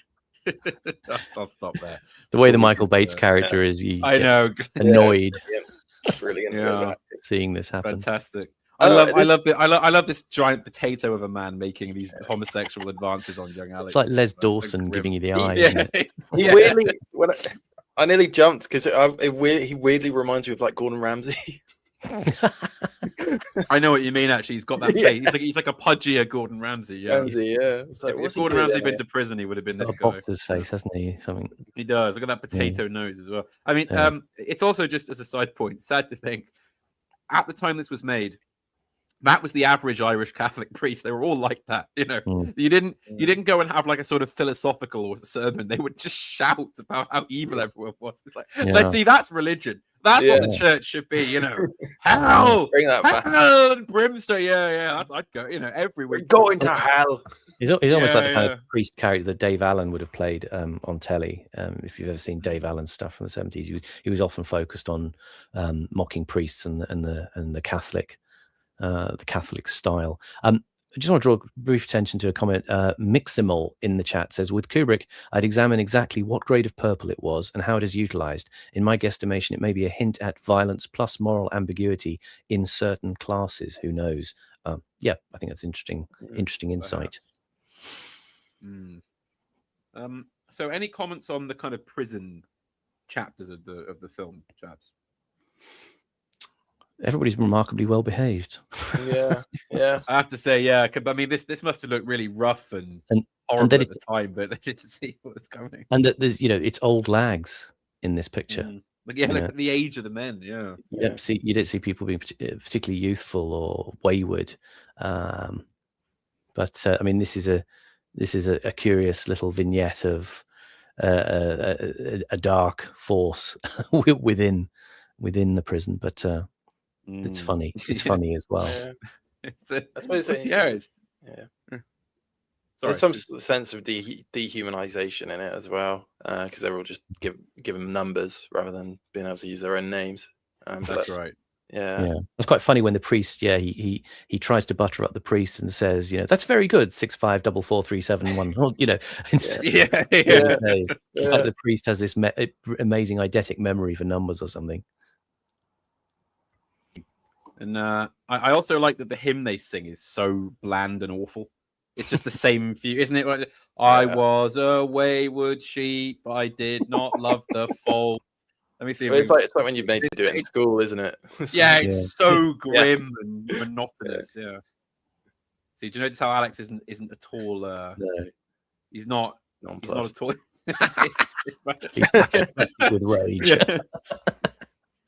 Move, pursing his lips furiously. I read a blog years ago, and it was from someone that was sort of old enough to remember sort of pre-reform Irish Catholic churches. He went to a Catholic school, and he said that it's funny that the church lost all its power and respect, not because they were like this, but because they stopped being like this, and that they all became a bit like Father Ted.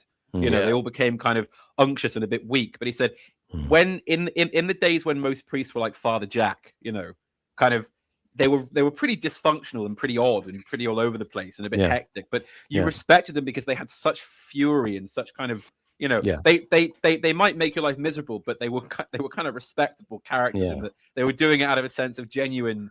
There is a hell and you will suffer if we don't do this to you, sort of thing. And they said that the minute they all tried to become kind of more understanding and more kind of mellow, the whole thing collapsed. Nobody was interested in religion anymore. But you lose sort of the confidence, don't you, in the bravado of it. It's like, if someone's trying to sell you on something, you want them to be as confident as possible. You have to believe that they believe in it as well. And someone in the chat mentioned the fascistic undertones here. Kubrick very often, as almost all filmmakers do, because it's such a seminal piece of filmmaking, but references Leni Riefenstahl's Triumph of the Will quite clearly here from the public speaker from underneath. This shot is pure Riefenstahl. Would you say, Simon? Or interesting? I couldn't recall. It's ages since I've seen any Riefenstahl, but I will take it as read from what you say there. Interested in the Atom's comments. Do you think the reason they're all old, I think he's talking about the prisoners, is because they're from generations before society became rotten? No, I think society was probably always rotten. And it's something maybe about a sense of the hopeless here, that these guys, the very old men, are in prison. The society's kind of almost really broken. If it's you know, I don't know, there are still old guys in there. You think it would all be. You know, I mean, you get old lags. That's the nature of the term old lag. But there's something sort of sad about the fact that, you know, you've got guys who are pensioners in prison. But yeah, that's the way it goes. I can't add anything to that or any great insight. Yeah, I think it just generally gives us a sense of a society that's just lost its balls almost. Yeah, you know? Just, everything is kind of flaccid and weak and disinterested. Yeah, the only criminals they could catch were the old and infirm. Yeah, it's curious how this chapel setup is. It's really actually a classroom, and the religion is, you know, the tables and the crosses have all been brought in by the looks of it. It doesn't seem like these are pews or anything. Or it could be that they are, but it seems like a classroom. And that's a thing that strikes me just from the very beginning of the film. The way you have the opening credits, which are just these pure blocks of primary color with very simple text. I realized what it reminded me of. It was very similar to the stylistics of instructional films that you used to get from the 50s, 60s, and 70s, which would just be very plain screens with, you know, white text on them, almost the equivalent of a school textbook. The sorts of things that, you know, Boards of Canada, the band is named after the kind of information films you would have got about, you know, the Canadian countryside from you know, the Film Boards of Canada, or in Britain you would have had educational films that like from the Open University or you know, other institutions which had that very plain, flat kind of textbook style in the way the film is being presented to you as an instructional film. This is a parable from which we want you to learn, or he's framing it in that way as a kind of tongue-in-cheek mechanism. Yeah, like Protect and Survive, the instructional film on how to survive a nuclear war, just a very stripped back style. Yes, yeah. Maybe we should sort of put out an essay or something on that, because it never really occurred to me before. But yeah, that is the aesthetic of the film, really, or at least in its textual visuals. Is as you say, it's that graphical. Yeah, that graphical style. I mean, AA's talked about this with The Populist Delusion, the book cover. He likes that 70s. I mean, that was a kind of characteristic thing of the 70s, that you'd have these very simple representational graphics on books, very, very minimal. There was a sort of design movement for that that you can see if you just pick up. And I sometimes pick up old books. You know, you go to Morrison's and there's a free books counter, and sometimes you get people have left things like old maths books, which have got these very, very simple geometric designs, very stripped back text. And it's just artifactual for that time. That was just part of the mode of visual presentation of instructional materials. They would be unostentatious, direct, and very simple to read and understand. And that's part of, I think, the framing of this film.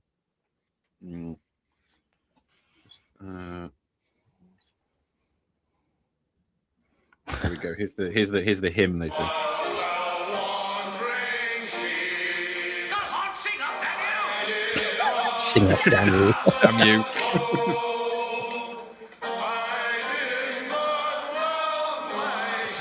Shepherd's voice I would not be controlled. Not exactly John Henry Newman or John Kay, is it? In terms of a beautiful hymn, it's rather horrible.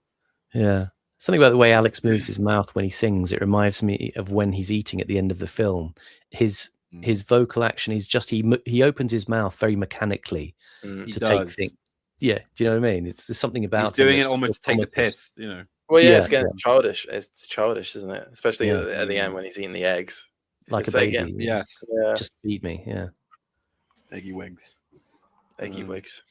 Eggy wigs. The big I would goosey like to smash him. We got Bates having a go at this lag here. I know and I love that he says, "Sing up, damn you!" In that, there's no respect for the sacredness of the church. It's just that you get the sense he appreciates the religion because it's just another form of correctiveness to these people. Yeah, It's another form of authority. And I mean, I get the impression he'd be much more of a hardline Protestant than anything that would sympathize with hang him and flog him. Yeah, Catholicism. Yeah. Hard sort of Ian, what's his name? Ian, the Northern Ireland leader, Ian Paisley sort of type. Hardcore Protestant authority, I think. Pink Dam in the chat says, yes, you do sing better when you enunciate exaggeratedly. That is true. I have noticed singers, they move their mouths in a seemingly unnatural way, but that's how you sing properly. Yeah. And maybe it's Alex as well, in being the sort of good boy at school. Trying to, look, I'm really singing. I'm really singing the hymn when everyone else is just mumbling. He's acting, isn't he? He's playing a part to try and get out early. Yeah. Yeah, it's it's very, very well done. God. The old overhead projector. He's still at it. Yeah. What are you doing, mate? Wonderful. I love the it's horrible, isn't it? It's like who's the guy in is it Boggs in Shawshank Redemption who runs the gang called the Sisters or the Fairies or something? And they go around doing horrible things to young inmates. Anyway, so we'll move on. Got to be careful. So this Alex having one of his Roman fantasies. I'll stop there because they'll inevitably be nudity. There are breasts, yes. Yeah. And so it's I mean, as we said, sorry. I was going to just interrupt this particular scene. It's quite interesting how it's played, where he's talking about reclining on a bed with the handmaidens of the kings in the Bible. Or the kings in the Bible, they'd be reclining on the bed with the queen's handmaidens, and it's played. It's a very lyrical, gentle piece of music over the top of it, and you see it as not necessarily rapaciously sexual, just quite idyllic in a way. Almost as if this is how life should be, quite relaxed, just lying on the bed with naked women being fed grapes. And you don't see it as kind of perverse on Alex's part. It just seems completely how life should be for him. And again, it's not that he's trying to subvert anything. No. He's the sincere character all through the film. Yeah. He's been given a book in which he finds all this sort of, beautiful language describing death and destruction and lasciviousness, as you find in the Old Testament. And well, he's loving it because this is great. Thanks for giving me this. I'm really enjoying reading it. Yeah. And I don't think he's.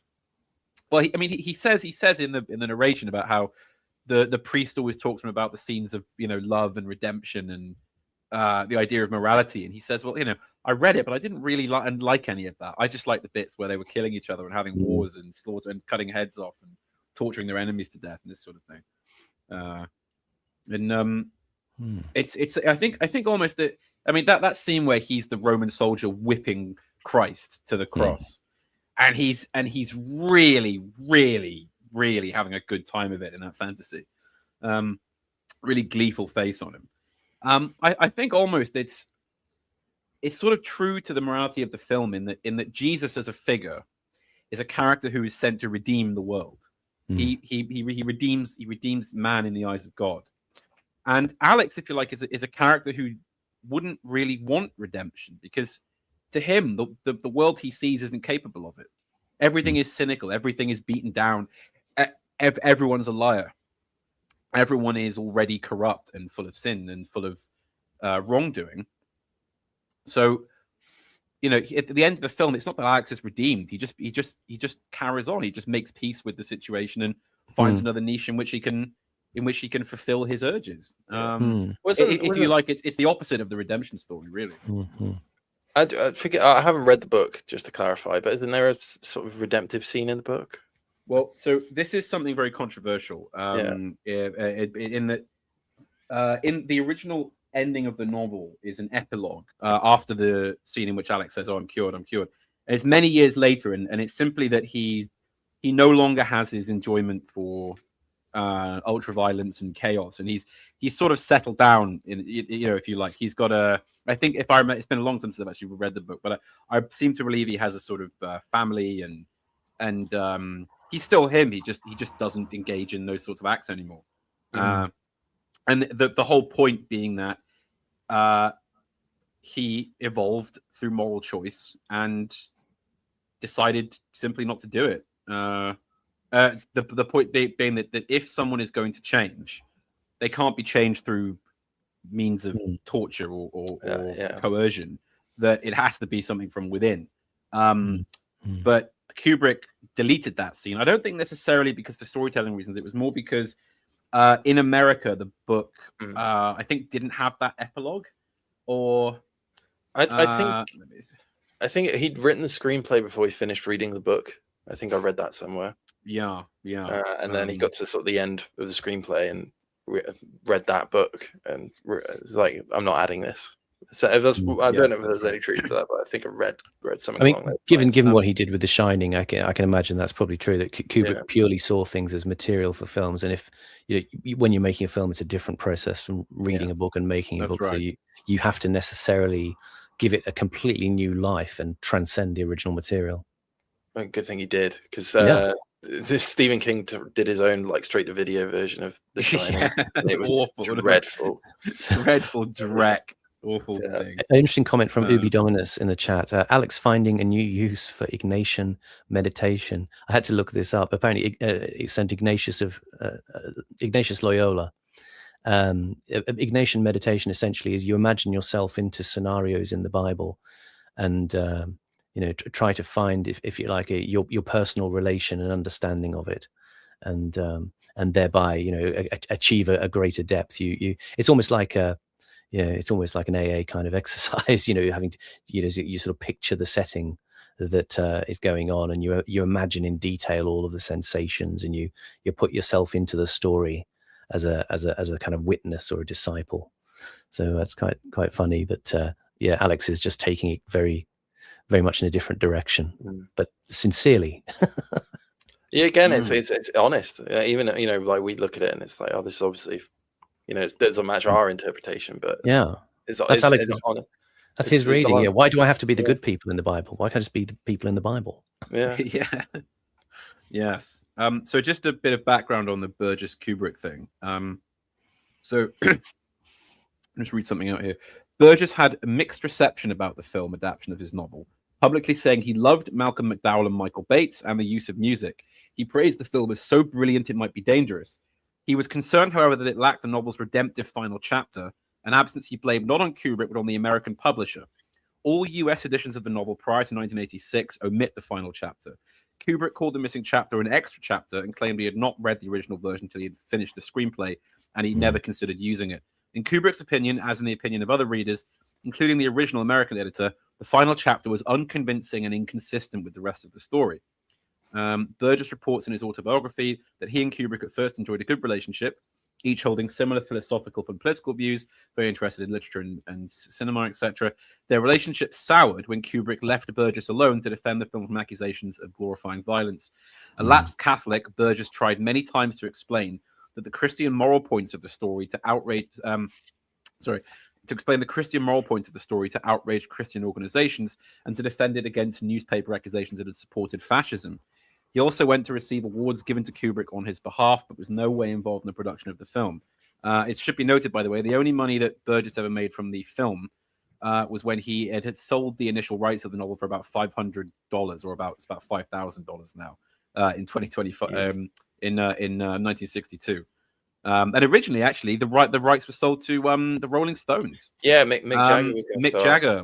He wanted to play Alex. Yeah, and I think the Beatles were quite keen as well on doing it like where they all played the Droogs. But that never came about. Probably, thankfully, because I think it probably would have been awful. But there you go. I think that's interesting about not using the material there, and I think it makes me feel more sure of the thing of being absolutely ruthless with written material when you're making a film. It reminds me, I did a stream with Proper Horror Show on Picnic at Hanging Rock, which is a great film. People should go and watch it. And Joan Lindsay, who wrote the original novel, actually wrote a final chapter which kind of explains the mystery of the film, and it was released after her death. But it's kind of just weird and strange, and it undermines the effectiveness and beauty of the original story. That would totally destroy the book. I mean, even if it was a really well written explanation, the idea of having any of it explained destroys the film. Yeah. And you stop engaging at that point. It's a form of art. And you've lost been explained to you. Yeah, you've lost the mystery, you've lost the transcendence, the arena of possibilities and meaning. That the film, then as you say, when it begins to transcend the material, it goes somewhere else and becomes its own thing. And I mean, this is an extension of the famous Roland Barthes idea of the death of the author. And Umberto Eco talked about this as well. The author should die once he's finished writing, so as not to trouble the path of the text.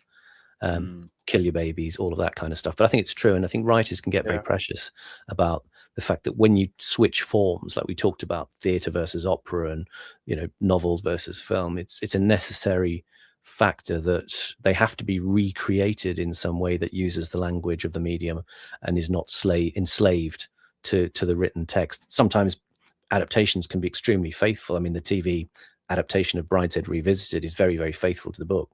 But it's also, I think, incumbent when you're doing a story to actually take it to the next level, in the same way that Shakespeare or Mozart took old stories and transcended them from just being old peasant tales and making them into grand operas or epic plays. You do something else with it. You don't just rest on the author's final verdict as to how the story should play out. Indeed.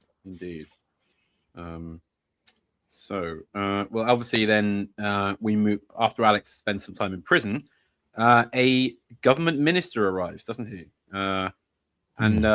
And begins to discuss the possibility that they're looking. Well, it's interesting actually, because before he mentions the treatment, he mentions about how they're going to need more space in prisons for political prisoners, which implies that there's going to be some government crackdown on dissidents.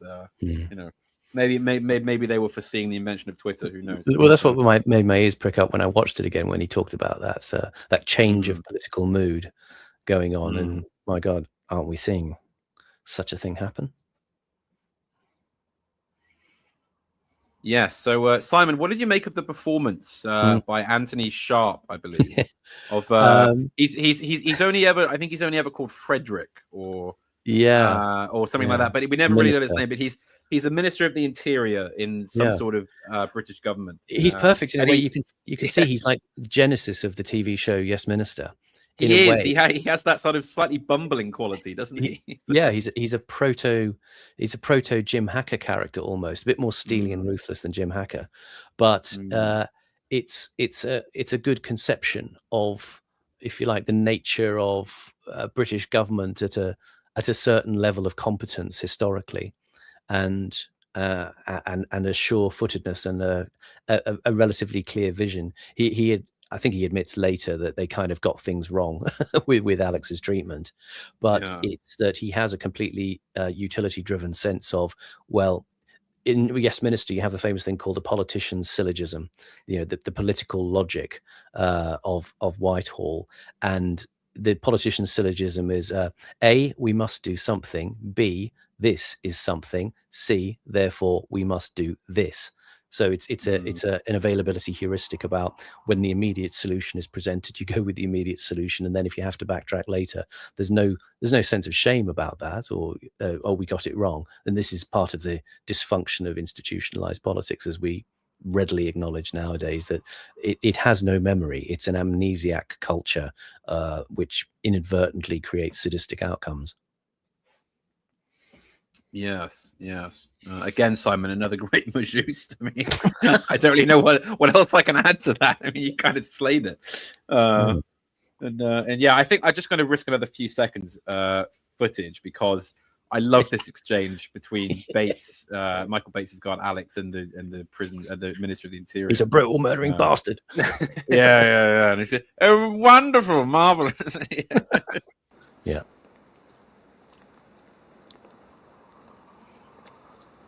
What crime did you commit? The accidental killing of a person, sir. He brutally murdered a woman, sir, in furtherance of theft. 14 years, sir! Excellent. He's enterprising, aggressive, outgoing, young, bold, vicious. There you go. That's what the government wants. They're looking for the, He's perfect for the Thatcherite paradigm that's coming. Oh yes. And of course, you got the I mean, clearly the ex-military Michael Bates, with the ending his life. Sah! Do you remember that show Bad Lads Army? Yes. Oh yeah. It reminds me a lot of that. Yeah. Well, that I think was a kind of like, you can imagine if the Michael Bates character lived that long, he'd be watching that, because again, it's a sort of the beautiful sadism of seeing young, layabouts and criminals get, kick up the arse and sort of proper 1950s discipline. Yeah, when we were lads and we had national service and none of this laying about on benefits and that kind of attitude, I suppose. So Alex signs up for the Ludovica treatment. Now, probably that this is the most famous element of the film, visually and morally, is that the government have started using a new experimental technique by which you can induce somebody to have a sort of physical allergy to violence. Now, it was never. I don't think it's really quite worked like that. But there is actually a real type of psychological treatment that works in that way, I think, where you can induce a feeling of nausea or displeasure while exposing someone to something repeatedly. It's a form of aversion therapy that was kind of in vogue. So it was based on a probably stuff that was being discussed in the papers and so forth at the time. Because I remember after I watched this and we spoke, and I was like, "Oh, is this some sort of like hint, like MK Ultra sort of stuff?" Yeah. Well, it certainly was popularized. I remember there was I think it was a Peter Cook, Dudley Moore sketch about aversion therapy. I'm just looking it up because I remember it. It's a character being programmed to scream when he sees certain images to turn him off. So it features Dudley Moore as an exasperated, henpecked husband seeking psychological help for his deeply ingrained aversion to his wife. And Peter Cook is trying to cure him. The aversion therapy sketch. Go and look it up. But I sort of remember it was certainly popularized in public discourse as an idea about how you fix people. Yeah, people didn't, perhaps in England, the more empirical culture didn't have time for the idea of psychological therapy over the long term. It was just, how do we press a button and turn people into the ideal in some way? As you began, I suppose, to get a culture that it was exhausted, or was beginning to be exhausted with circumstantial and behavioral and explanations of people's villainy or sociopathy in this period. I mean, we had the Giles cartoon about the prisoner who is trying to explain away his vicious beating a police officer because his mummy didn't give him a teddy. And people were already sort of jaded with this kind of way of looking at things. So the idea of the one shot. I mean, when Thatcher came in, this is sort of often lost to popular memory, but she talked at the time of short, sharp shock treatment, which was, I think, about involving a kind of a short but aggressive stint in the Borsals to turn young criminals into, chastened members of society. The short, sharp shock was the phrase. And if you go back and look it up at the time, it'll give more detail on what they were thinking about it. But there was the idea of dunking people's heads in the cold water of the corrective system in a very stark way would actually help. And of course, these things, even if there might be some truth in certain ways, they're never operationalized in any effective way to be meaningful. Well, you just end up with prison schools, don't you, where the criminals just teach the younger criminals how to be more effective. Alphabet Cat is saying, is it under Whitelaw? Willie Whitelaw, the Home Secretary, right?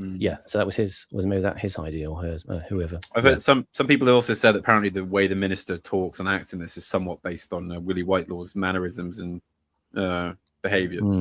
I don't know about that, but something we actually haven't touched on yet really is the language.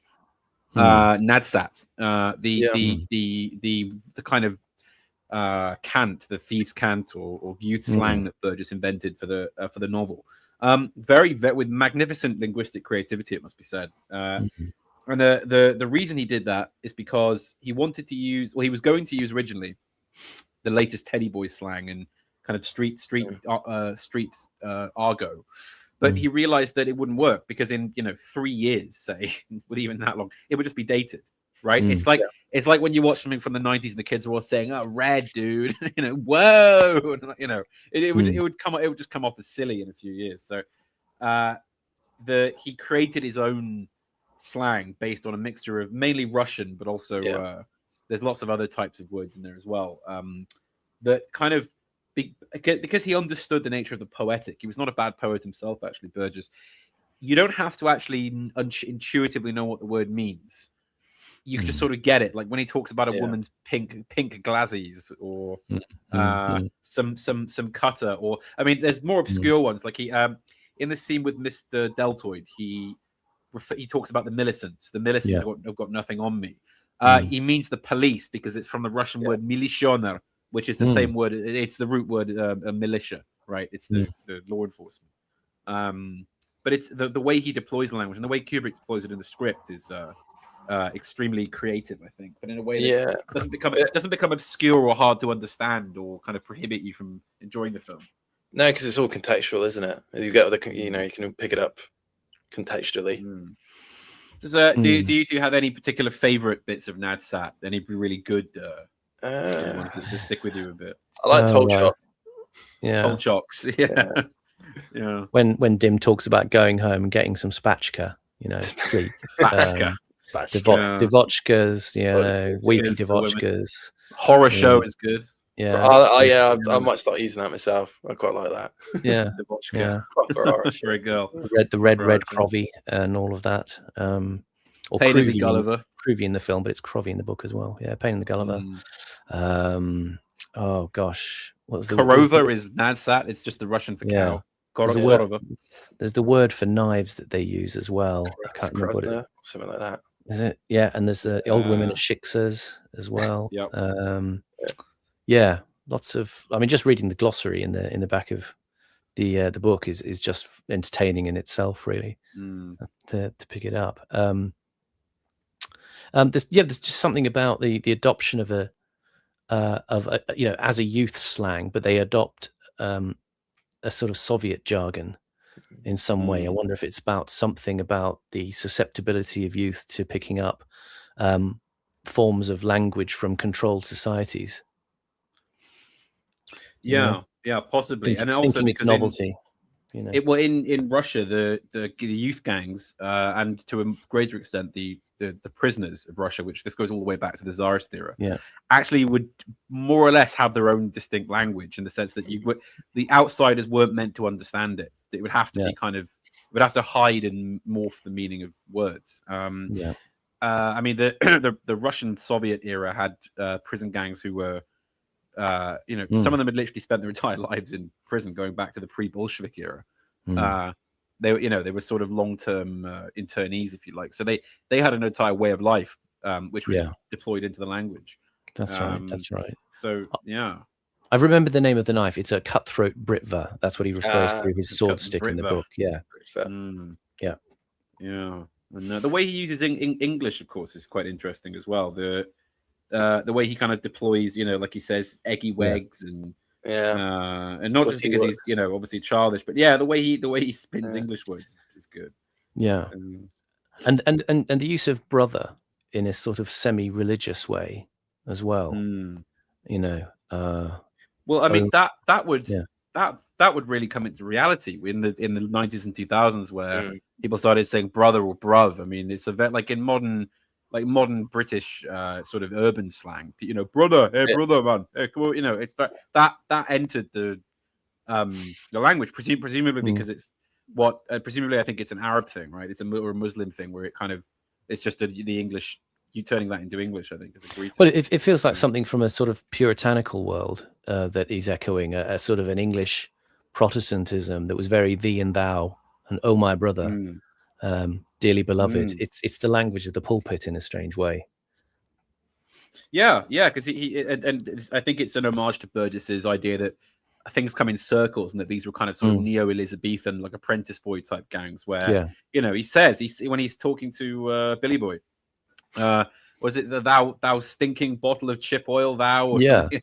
That's it. Yeah, the thous that come in there. That's the Cockney Shakespeare with an element of the church school as well. Yeah. Droog, I mean, obviously Droog is actually Burgess said that it's the Russian word for friend, basically, but it's also his wife told him that Droog is a Welsh word that means bad or evil in some way, like it's a pejorative in Welsh. So there's a kind of double language pun, if you like, which he would have been enormously fond of, because he was a great sort of linguistic experimenter in that way. Interesting bit of trivia in the chat. The band names inspired by Clockwork Orange: Moloko, Heaven 17, of course, and Campag Velocet. Golly Go Log as well. There's another band name in there. Yeah. Okay.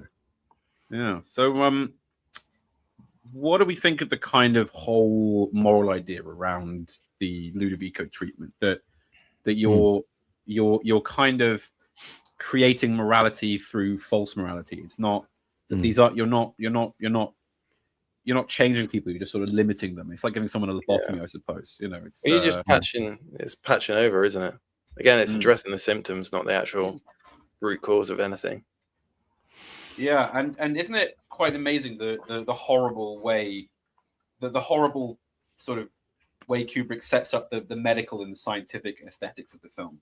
This bizarre head contraption where, and of course, as is quite well known, Malcolm McDowell actually did receive quite significant damage to his eye from the contraption. That is a real set of pliers holding open his eye. But the guy doing the eye drops is a real doctor as well. Yeah, because he was administering moisture. I think to me, it's always resided in the title itself. I've heard explanations of Clockwork Orange as being picked up from a kind of Cockney pub conversation, and to me, it's the idea in itself for me of a Clockwork Orange, i.e., something that is pointless. Yeah. It's a bringing together of the machinic and the organic in a way that just doesn't work. Why would you have a Clockwork Orange? There's no purpose to it. And so the idea of trying to reprogram people in a machinic way to defy their organic presets and presuppositions, it's a nonsensical exercise. It's kind of, this is all about the argument from free will in a way. This film, the meaningful part of it in a way is the priest's speech in the prison. If a man can't choose, he's not really a man. Then if he cannot choose to do evil or withhold evil, he's pointless. It's meaningless. It's a meaningless existence. If you are simply programmed to do good, and you become an automaton of ideology, that is a danger for a society. Now, certain people like Alex can still thrive in that society because they have a level of sociopathic inner direction that will be able to surmount that and gain what they wish to. Some of their drives will remain if they're not poisoned by the nature of the reprogramming. And in Alex's case, it is, and that's what makes for the interest in the film. But the essential point being that you, as much as we do in the therapeutic society, attempt to negotiate out the elements of antisocial behavior or psychopathic behavior, are all entirely wrong-headed pursuits. You simply cannot do it. Can you find ways, as it were, to turn these things to your advantage in a society, these so-called negative aspects of human personality and psychology? That remains to be seen. But as long as people think that bits of the human organism, psychologically or behaviorally, can be amputated from people, we're going to continue to go wrong. You simply can't do it. But you get that with the dim as well. Like them, that's when they become police. It's society using that violence, those tendencies to its advantage. And that's the sort of question of society needs to confront its own hypocrisy on that things. I mean, at the end of the day, you are going to want, big rough men to do violence on your behalf to bowdlerize the well-known saying. You are going to want certain kinds of people to operate in other ways, and the difficulty comes when, as we see, perhaps people's what would you say, their suspect tastes exceed the mandate they've been given to operate, and they abuse their position and they abuse behavior as a result. But they get backed up. By the system. It just seems to be something we endlessly return to. I mean, like in the Adam Curtis documentaries, it's always a constant thing of he's charting the sort of methods that people think they can algebra their way out of human behavior. With a bit of complex maths, we can renegotiate and rewrite human nature. Now, to some extent, it's like architecture. It will channel human nature in certain directions if you set up these systems of things like game theory, where you posit that nobody can trust anybody else, so everybody will make choices based on incentive advantage to themselves, and you end up with a very cynical and atomized society as a result. But at the same time, people like cancers in a way will grow around the problem that you present them with. So you're not going to. I've always felt there's a certain suspicion of people who think they can come along and rationally reorganize society, because they're trying to do it at a scalar level for large chunks of the world. They're not trying to do it for one or two people. That's the problem, because there is an economic incentive to do that at a scalar level, but it frequently ends up in chaos and the destruction of societies in various kinds of ways. And we don't resist it often enough when somebody says, well, hang on, I've got a great plan for doing this at a level of volumes of thousands and millions of people. Perhaps we should say, hold that thought and let's look at what the possibilities are for people. They have an innate tendency to defy that and to try and rewire whatever you've done. Yes. I just want to make a quick point on a bit more on the language. So the actual title, Clockwork Orange, Burgess claimed that he'd overheard two Cockneys in a pub use the expression queer as a clockwork orange. But this has been heavily disputed because no one's ever come across the phrase outside of his use of it as a title. So it's probably that he made it up, but wanted to give it some maybe give it some more of a kind of slightly folksy feel. But also, someone mentions apparently Burgess was found out as a fraud with languages in Malay. So this is something that occasionally comes up. Burgess, because of his time in the East and his general interest in languages, was very interested in Eastern languages, and he spoke Malay pretty fluently.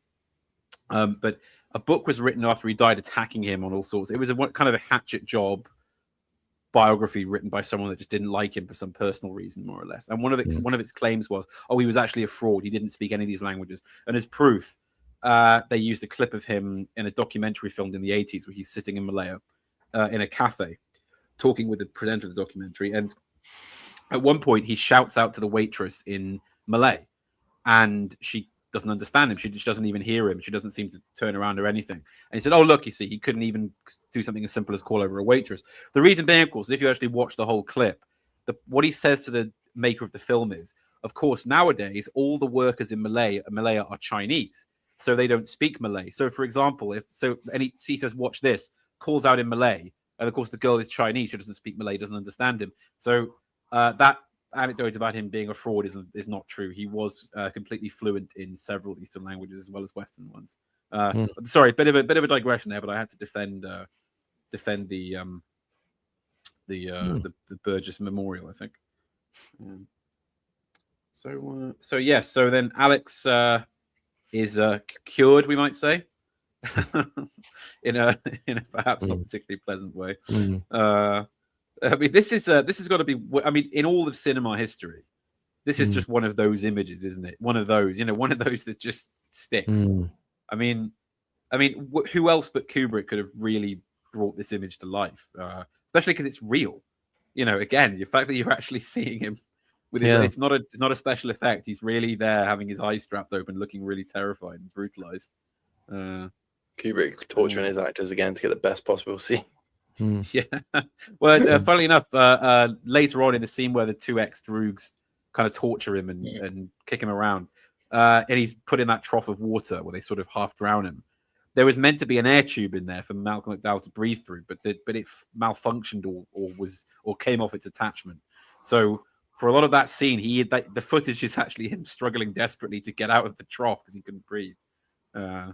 So again, Kubrick. Because I think, Simon, you probably agree that in the old days, it was automatically assumed that filmmaking as a craft was a bit like being in the circus or something, where there was an inherent risk, right? You might fall off the high wire. You might get blown out of a cannon, right? And I think nowadays films aren't made with that risk anymore. It wasn't. I'm not saying it was necessarily a good thing in itself, but people used to get injured a lot more. They used to die, right? I need something to happen on camera. It has to happen. Don't tell Vic Morrow in the Twilight Zone about it. But again, it's commitment to the art, isn't it? So it's willing to go and face the risk of injuring yourself or death to produce something meaningful. I think there was, just much more of an approach of we learn how to do things by doing them. There wasn't an anticipatory mode of safety and regulation in quite the same way. I think there were certainly people who didn't chose not to take risks in certain ways, and I suppose McDowell was very trusting to do this. Maybe it all looked ostensibly safe on the surface, but I think there was a willingness to go places dramatically in that way that Kubrick, Jack Nicholson in the Vivian Kubrick film about the making of The Shining, where Kubrick says to him, what you're doing, Jack, it's very real in terms of behavior, but it's not very interesting. People, I think, were prepared to go towards the interesting image, the startling image, the arresting idea, the innovative camera position, Kubrick most visibly in the way he chooses his lenses and the movement of his camera and the type of framing that he has as signature hallmarks of his work. People weren't afraid to lean as much into the idea of being an auteur in certain ways that stamped their ownership over their film. And I think this is something where we've gotten used to a very much more generic, homogenized style of filming of most things, of most dramas. Nobody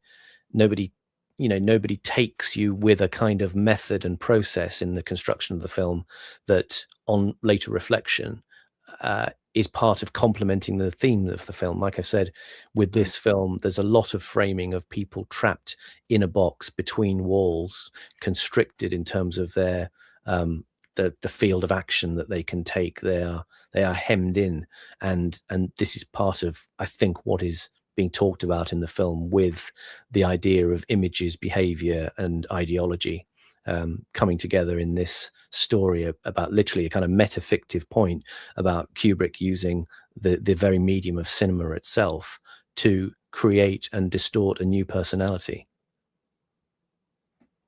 Yes. Almost, it allows you to sort of more, if you see an actor like experience what seems to be in this case genuine hurt and pain, you sort of you emphasize more with it, because you sort of reacting to the stimuli almost, aren't you? You can imagine yourself more in that situation than if it was like computer generated. Yeah, you feel it. I think. Do you remember, Simon? We said yesterday about things that you don't notice but your brain does. I think one of the reasons that a lot of modern films just have that flaccidity is that you don't. I think just innately something feels different about the craft when the things you're seeing on screen just are too fantasticized. That's not a word probably, but you know what I mean. They're that little bit too removed in that, obviously it's not a case of it has to be real, because you got films that are animated and things that are still every bit is inducing of emotion, but it's that particular kind of gray.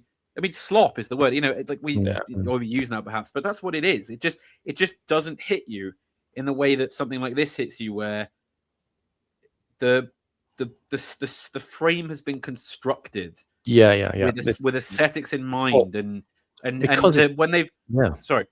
No, you're right. You're right. I was just going to leap in because I just had struck by the very same thought that it's like the way that people like me collect vinyl records, big 12-inch albums, and one of the things that you hear, one of the commonplaces is you get the big artwork from the album cover, which is pleasing. And in a similar way, it's the thing I've been banging on about seeing films on the big screen as they're intended, and much of what we see nowadays is made for television.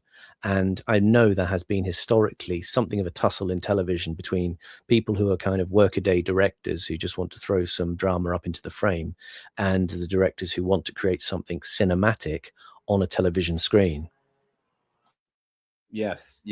And there isn't always the same sensibility. I think that people, in TV can kind of phone it in a way, and that's why a lot of. Sorry, I've got some maniac on a scooter outside.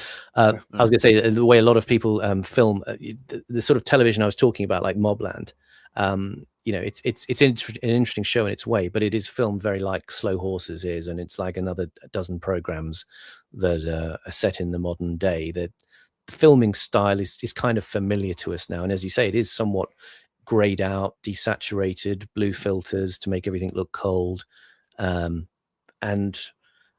reduced in certain ways from being aesthetic to functional because we want to keep the story whipping along. It's like Scorsese a couple of years ago. He said about the Marvel films and stuff like that. It's you're not watching a film. You're just getting on a roller coaster ride. It's never anything deeper than that.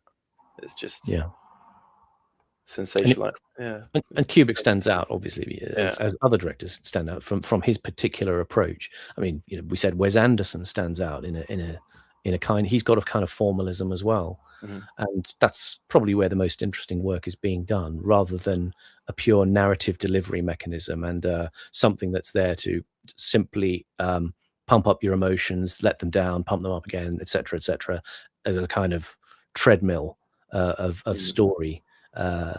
Whereas films like this are constructed from many different angles, from the cinematographic, from the sonic in terms of the soundtrack, the use and design of color, the aesthetics of props and costumes, focusing you in a very particular way that isn't just like so much TV, actors acting something vaguely like a theatre show and then we just film it.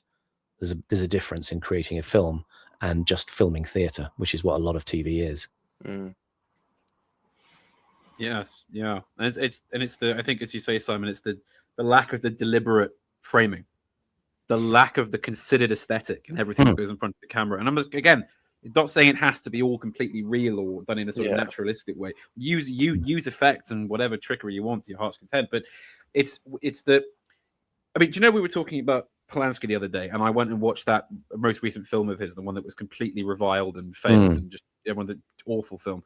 I mean, one of the big issues with it is this word flaccidity. Every review has that it's a flaccid film. It just, there is something. It's like all that it should work, right? It's got the cast, the man who's in charge of it, the sets and things. It should work, but it doesn't. And I think one of the reasons is that he's kind of sat down and gone, okay, hotel. There's your hotel. There's your bar.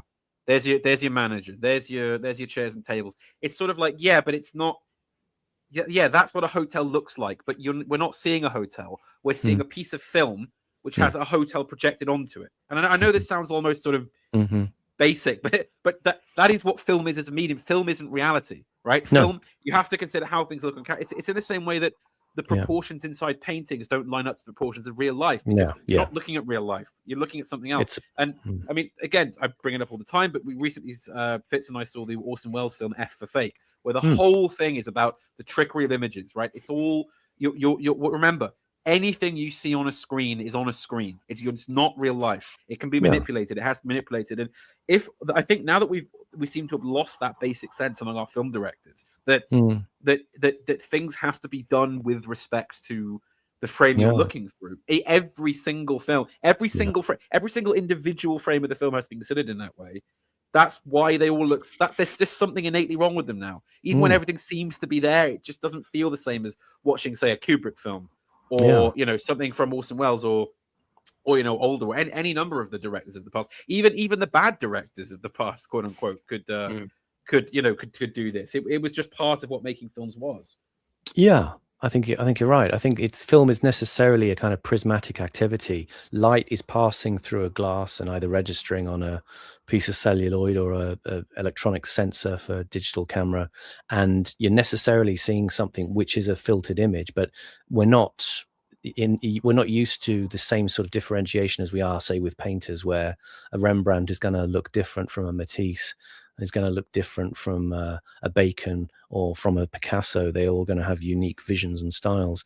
And film directing tends to go with a sort of path of least resistance very often, which prioritizes different elements now, which are really, again, about your about the libidinal, about your response to the excitement or the terror or the darkness or the melancholy that they want to sort of inject into your eyes, into your brain through your eyes.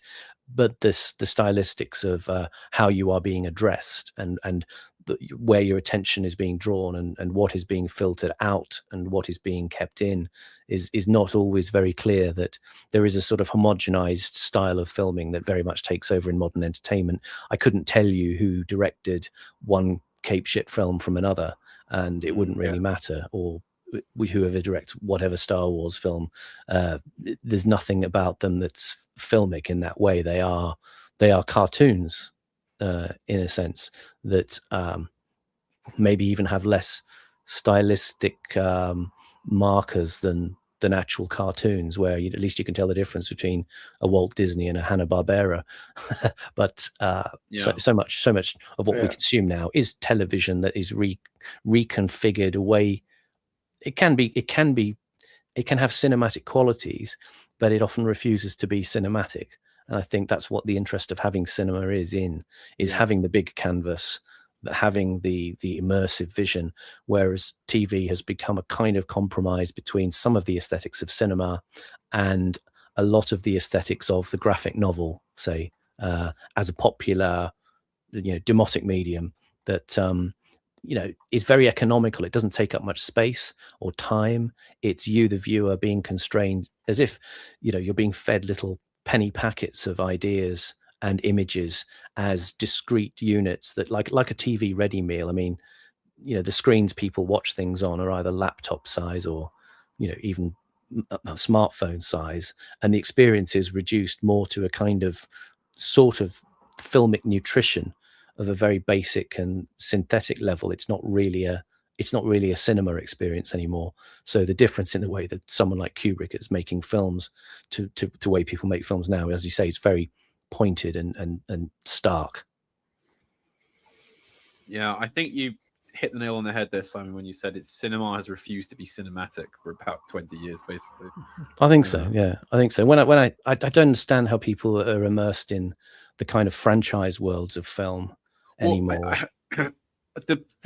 Those films, I think, are sustained by people just going to see whatever's out as a kind of literal just slops, pigs to the trough type reaction, but also because a lot of the real quote unquote fans of those movies, the film is simply a medium by which they can get more injection of a character, right? It's because they simply want to see, I don't know, Iron Man or Wolverine or whatever character it is on the screen. Yeah. Doesn't really matter about they're not there to see a good film. They're just there to see the character or indulge in the lore or it's a hit to the spinal cord. Increasingly nowadays, they're just there explicitly to complain. They have to be in the audience. They can complain about the wokeness or the lack of this or that aspect. Kind of as an exercise, as an art in itself. Just kind of malicious enjoyment of media. So it's those films are kind of beyond the realm of cinematic enjoyment. I mean, obviously, there's so many films that I was, watching this in preparation for the stream again. I was watching Butch Cassidy the other night. I mean, these are films where it's like all the stuff about criticism and genre and all the kind of things that we could talk about. They kind of melt away. It's just you're sat there and it's that feeling of when you saw something on the big screen for the first time. So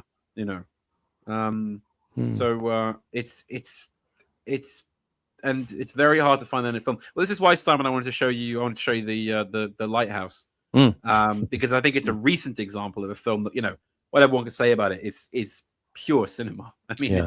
it's rollicking and just grand and kind of, you know, entertaining in a way that I just haven't seen a film be in many years, actually. Yeah, and this is not to, you know, people think, you know, maybe people think I'm denigrating the entertainment forms that people enjoy. No, I'm not. I mean, that's for them though. I don't enjoy them. I just find them boring. And I think I wonder what a life is like where you consume masses and masses of the same boring over and over again. I couldn't do it. If it's what people like, great. I mean, I don't object, but I sort of wonder where you're getting the sustenance from. Is it just like being, you know, wired up in the Matrix, and you're getting these little hits of of sensation that give you a bit of a buzz and then another buzz, and it's a kind of dopamine roller coaster that you're being wired up to every now and again, or is it something that sort of makes you stop and, you know, perhaps you are, as we are, deconstructing the frame, thinking about it, getting something slightly, you know, slightly richer from the cuisine than just the sort of basic flavor of it. Indeed. So we move on then to the Ludovico treatment having cured Alex, and his attempt to integrate then back into life, which is really I mean, it's a really poignant, sad set of scenes, isn't it? Just because the way that everything turns him away, despite his apparent, you know, he's meant to be cured, he's meant to be, he's going to be accepted now, and, you know, he's going to be a fit for society at last. But no, society doesn't care about him now. They care about him arguably less than they did when he was a criminal.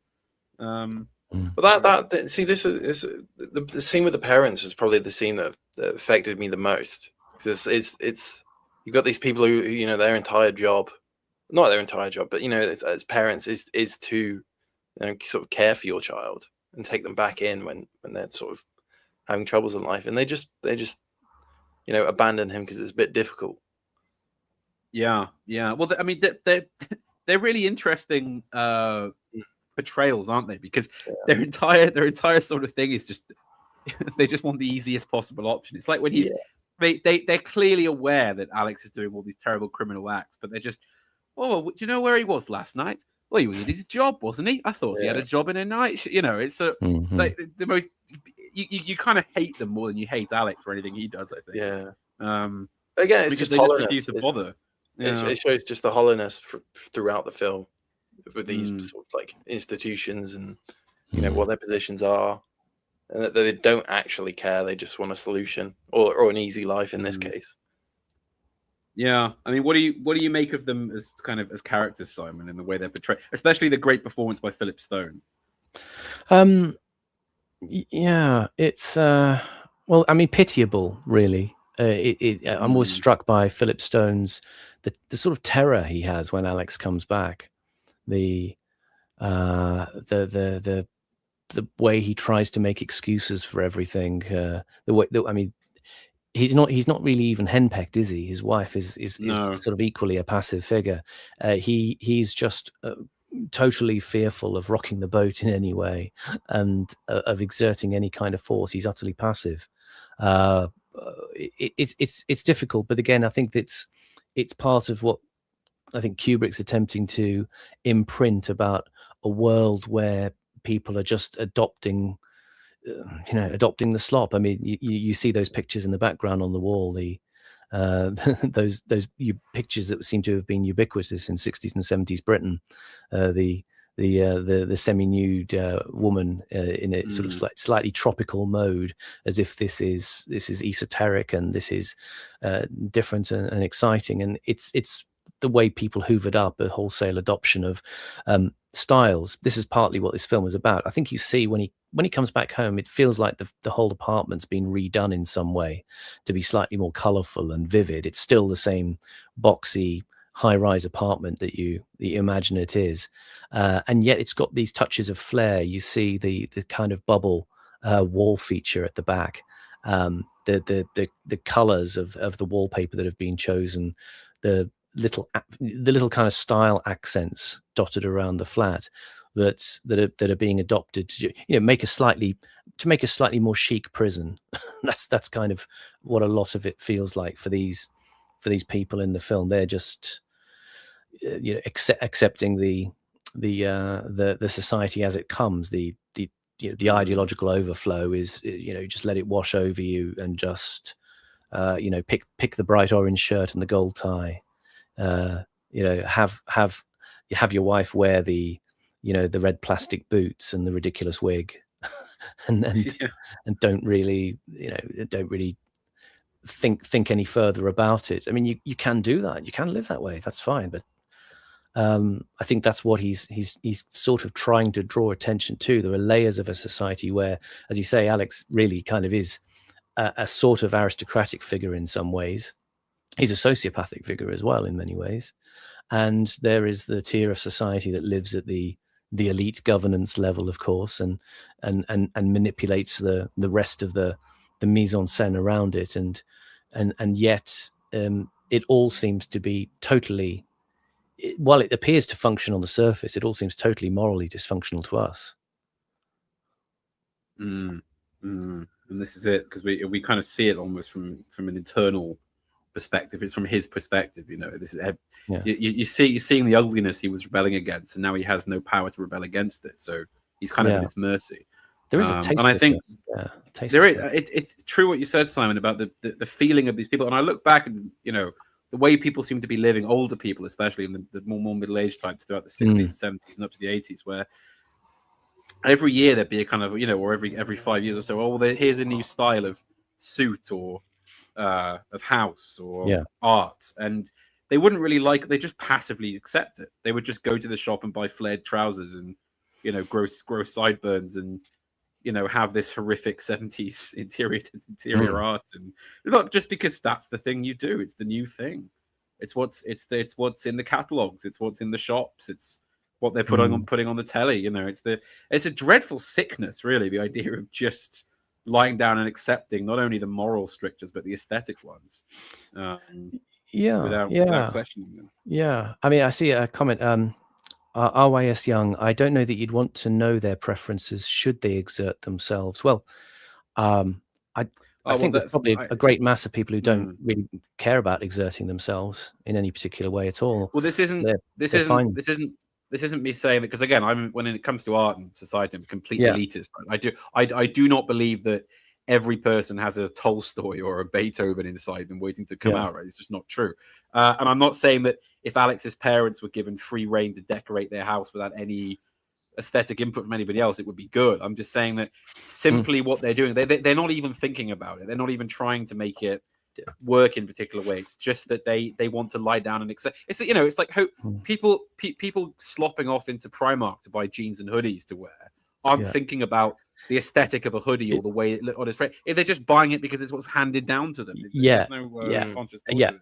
And this is the thing I alluded to at the beginning. It's a question about a society of mass replication that you're sort of getting the hint of here, that it feels very much like these people exist in a kind of swirl of ideas they don't really connect to themselves, but they adopt as these overlay features of their lifestyle, the way they dress, their apartment. And yet outside, we know it's a world that's covered in junk and it's prowled by these terrorizing gangs.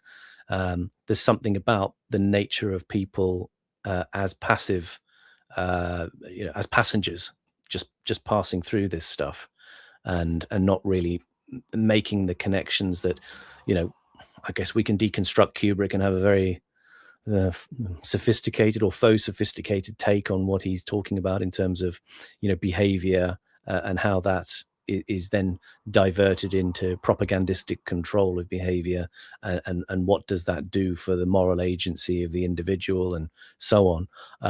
But there is a feeling here for me that there's a sense of a Kubrickian critique of a moment in society that's on the verge of a breakdown, of a hysteria, that it's comforting itself with these kind of baubles of the consumer, and it's unable to see a way through to the basic fundamental problem of what is a man made, and how does he comport himself in the world. and we're kind of trying to do that thing of fixing the guy in some way, when maybe we have to rethink about how we actually approach the whole problem in the first place. Yeah, he's clearly a dysfunctional character from the beginning in ways that we would find deeply antisocial, but is our sense of a mechanized way of governing society the kind of solution we want? As we've talked about before, scalar levels of attempting to reorganize society end up not working and making it worse. This is a problem when you're sort of worshipping the individual and you're trying to operate a de-individuated mass approach to things. It's perhaps part of the fundamental question of the age about why we are so ill at ease within ourselves as a society, as supposedly expressive radical individuals who somehow cannot manage to cohere in society. And the film is about the extension of that dysfunction into violence and, sort of rampant sociopathy. Yes. Fitz, anything to add there? No, not really. I think that covered it. Yeah, or something different. Feel free to disagree or say something different. I mean, I'm just free associating with what I'm. As we go on, I'm trying to absorb the thematic weight of the film as it moves to its end and see where it's heading. But I mean, you have completely different perceptions of it. I mean, I'm interested to know. No, it's just this the route of people taking the route of least resistance and never sort of questioning anything. Well, it's what this is a society that demands respect. But what about Alex's life is he supposed to respect? Right? What about the things he sees is he supposed to want to conform for?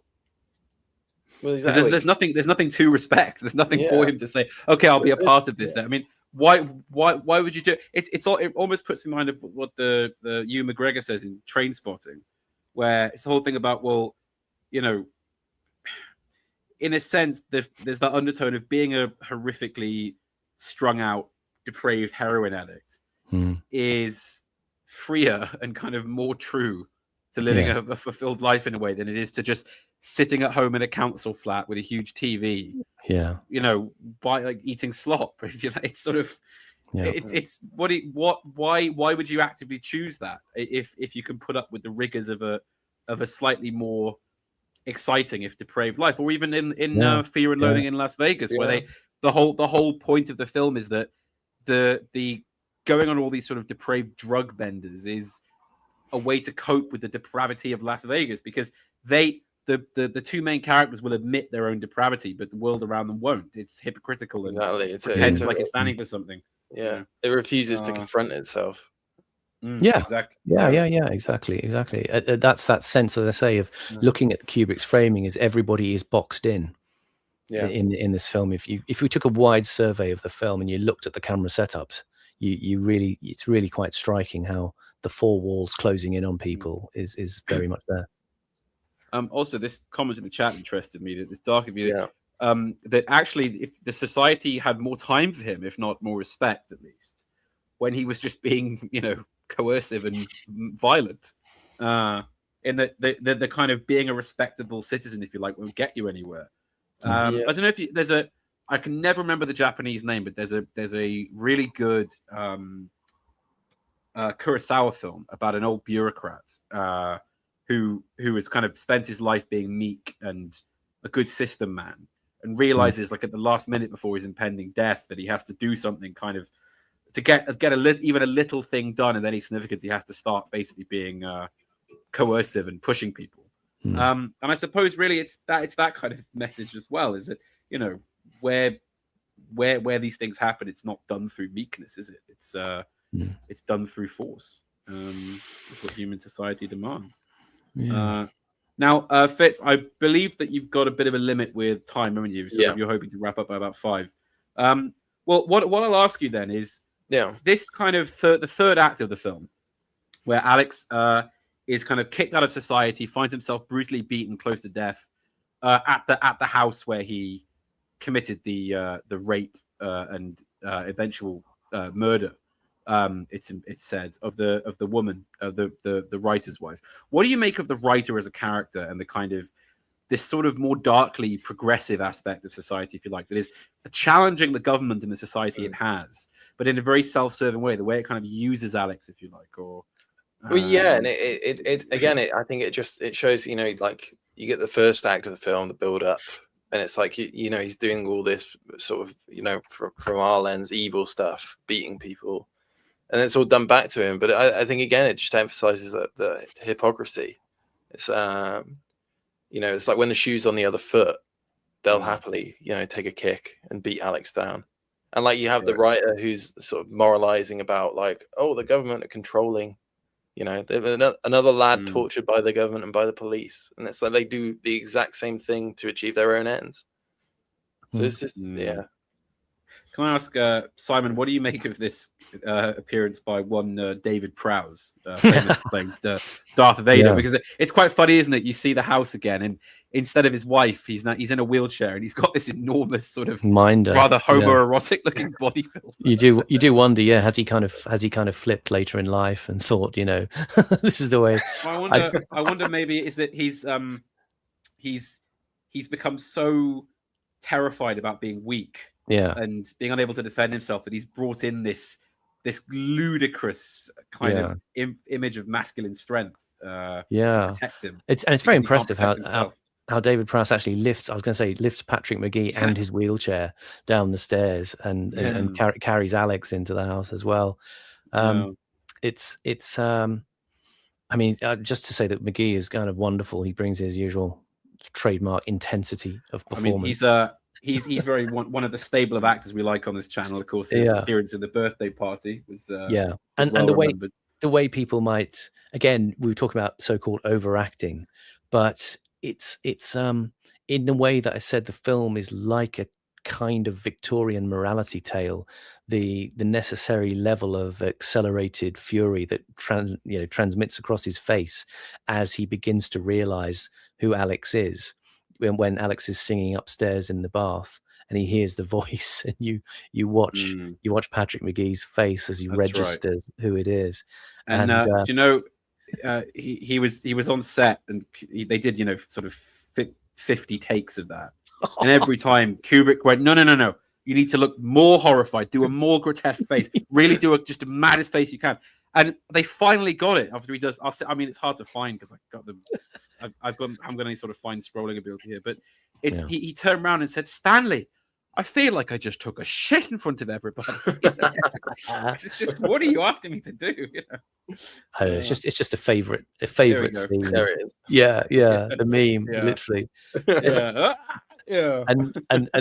the two greatest lines. Yeah, food all right. Well, yeah, try the wine. She was very badly raped. You see, it's just brilliant. Totally I don't know, deranged character. But it's interesting thinking about this as the modern liberal seized of a need for social justice despite his own suffering, which obviously turns on a dime at the crucial point of realization and makes him into the sadist he always was inside. Yes, this is it. It's the kind of who's the historian? Was it Cambridge? Who was Cowell, Morris Cowell? Cowling. Sorry, Morris Cowling, who wrote that whole book about J.S. Mill and all the kind of English liberals are actually just they're really hardcore totalitarians if you actually read their work. Not like, well, at the heart of every liberal is the most insane authoritarian you've ever seen. You know, far worse than any admitted fascist or conservative. And this is the problem with the idea of how best to govern society. Is it through coercion and aggression? Well, again, it's not only the problem of when you're on the flip side and it's being done to you. It's also my sense that these things have rapidly diminishing returns as modes of running society. It's like, I tend to think in Machiavelli's way of, yes, you may have to use certain means of persuasion and philosophical chicanery to govern society amenably. But it's best to minimize the amount of force and bloodshed in so doing, in order that the society can exist more or less within its own illusion of being peaceable and productive. there's very there's very little room to wriggle in terms of saying, well, we just need a society to be incredibly authoritarian, coercive and aggressive, and put people in their place, and that will be an acceptable structure. But that, you can have boundaries, but it gets to a point where people will find it intolerable, and you'll inevitably provoke the reaction you don't want. You will provoke the hyper liberal reaction that you're trying to achieve. You're trying to overbalance in some way, you're trying to correct for, and so it's always going to prove very, very, very difficult, because you're not going to persuade people on either side. The Michael Bates, the prison guards of the world are going to want things to be incomparably harsher, but again, their vision is going to be limited by the fact that they are institutionalized and they only see the world in the context of a controlled space which they happen to control. And once you release people into the world, it's a very different thing, and there's a greater societal problem. There's a complex parallelogram of forces, as a friend likes to say, that mean that your plans, your ability to try and manage things are beset by adversity. And it's one of the things in Britain that there's always a traditional British idea of, well, we have a light touch governance, and the idea is to kind of hold back as much as you can and more or less let people get on with things. Now, we also know that that's a complete myth now. There's no such thing really that we know of light touch governance. This is a highly controlled and regulated and governed society in many dimensions, more than is perhaps necessary for human flourishing. And there is a fundamental, certainly at this point, there's a fundamental distrust of the individual to be able to run their own lives, let's say in a way that 70, 80 years ago, a right-thinking Englishman probably could manage his own affairs. He could keep a gun at home. He could, be fairly free to put up, whatever he wanted to in his life as a project, and be left to it. And now, of course, we know that we are so beyond the limits of tolerance of acceptable regulation that it's beginning to impact on all of us, and we have a constant feeling of being trapped, of being compressed, and in this claustrophobic world of control that no longer works for that old idea of an Englishman's house is his castle and traditional old English liberties. I mean, these are kind of meaningless things, especially now, and yet there is perhaps an elite, perhaps an aristocratic, a noblesse oblige tradition where, John Smith of 1381, etc., people were relatively more free 500 years ago, despite the existence of certain feudal obligations or sort of, post-feudal obligations. We're trying to run a society in which we coexist, but that's being made terribly hard by people in positions of governance, sort of changing the incentive structures all the time, and disrupting the society with, adverse flows, let's say, of people coming in, and of maintaining a dampening effect on economic activity, so that you cannot really exist peaceably. You're always kind of at odds with a system such as we have now. So you cannot really opt out in the way that you might think you can.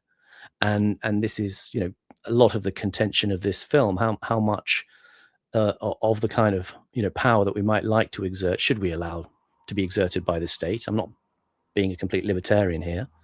And how much should we leave to the self-restraint and control of the individual in a society where we worry that lots of people are sociopaths, that they're unable to control themselves. And it is kind of not the same world, but that's because we've made it not the same world. We've disrupted the kinds of forces that were at play and the kinds of attitudes and tolerances that we had that made these things work before. Indeed. Now we have to regulate ourselves into oblivion, so we become ever less capable of dealing with the problems of evil that Alex's character presents us with. Indeed. Simon, do you think that's a good place to sort of wrap up? I think we've kind of done a good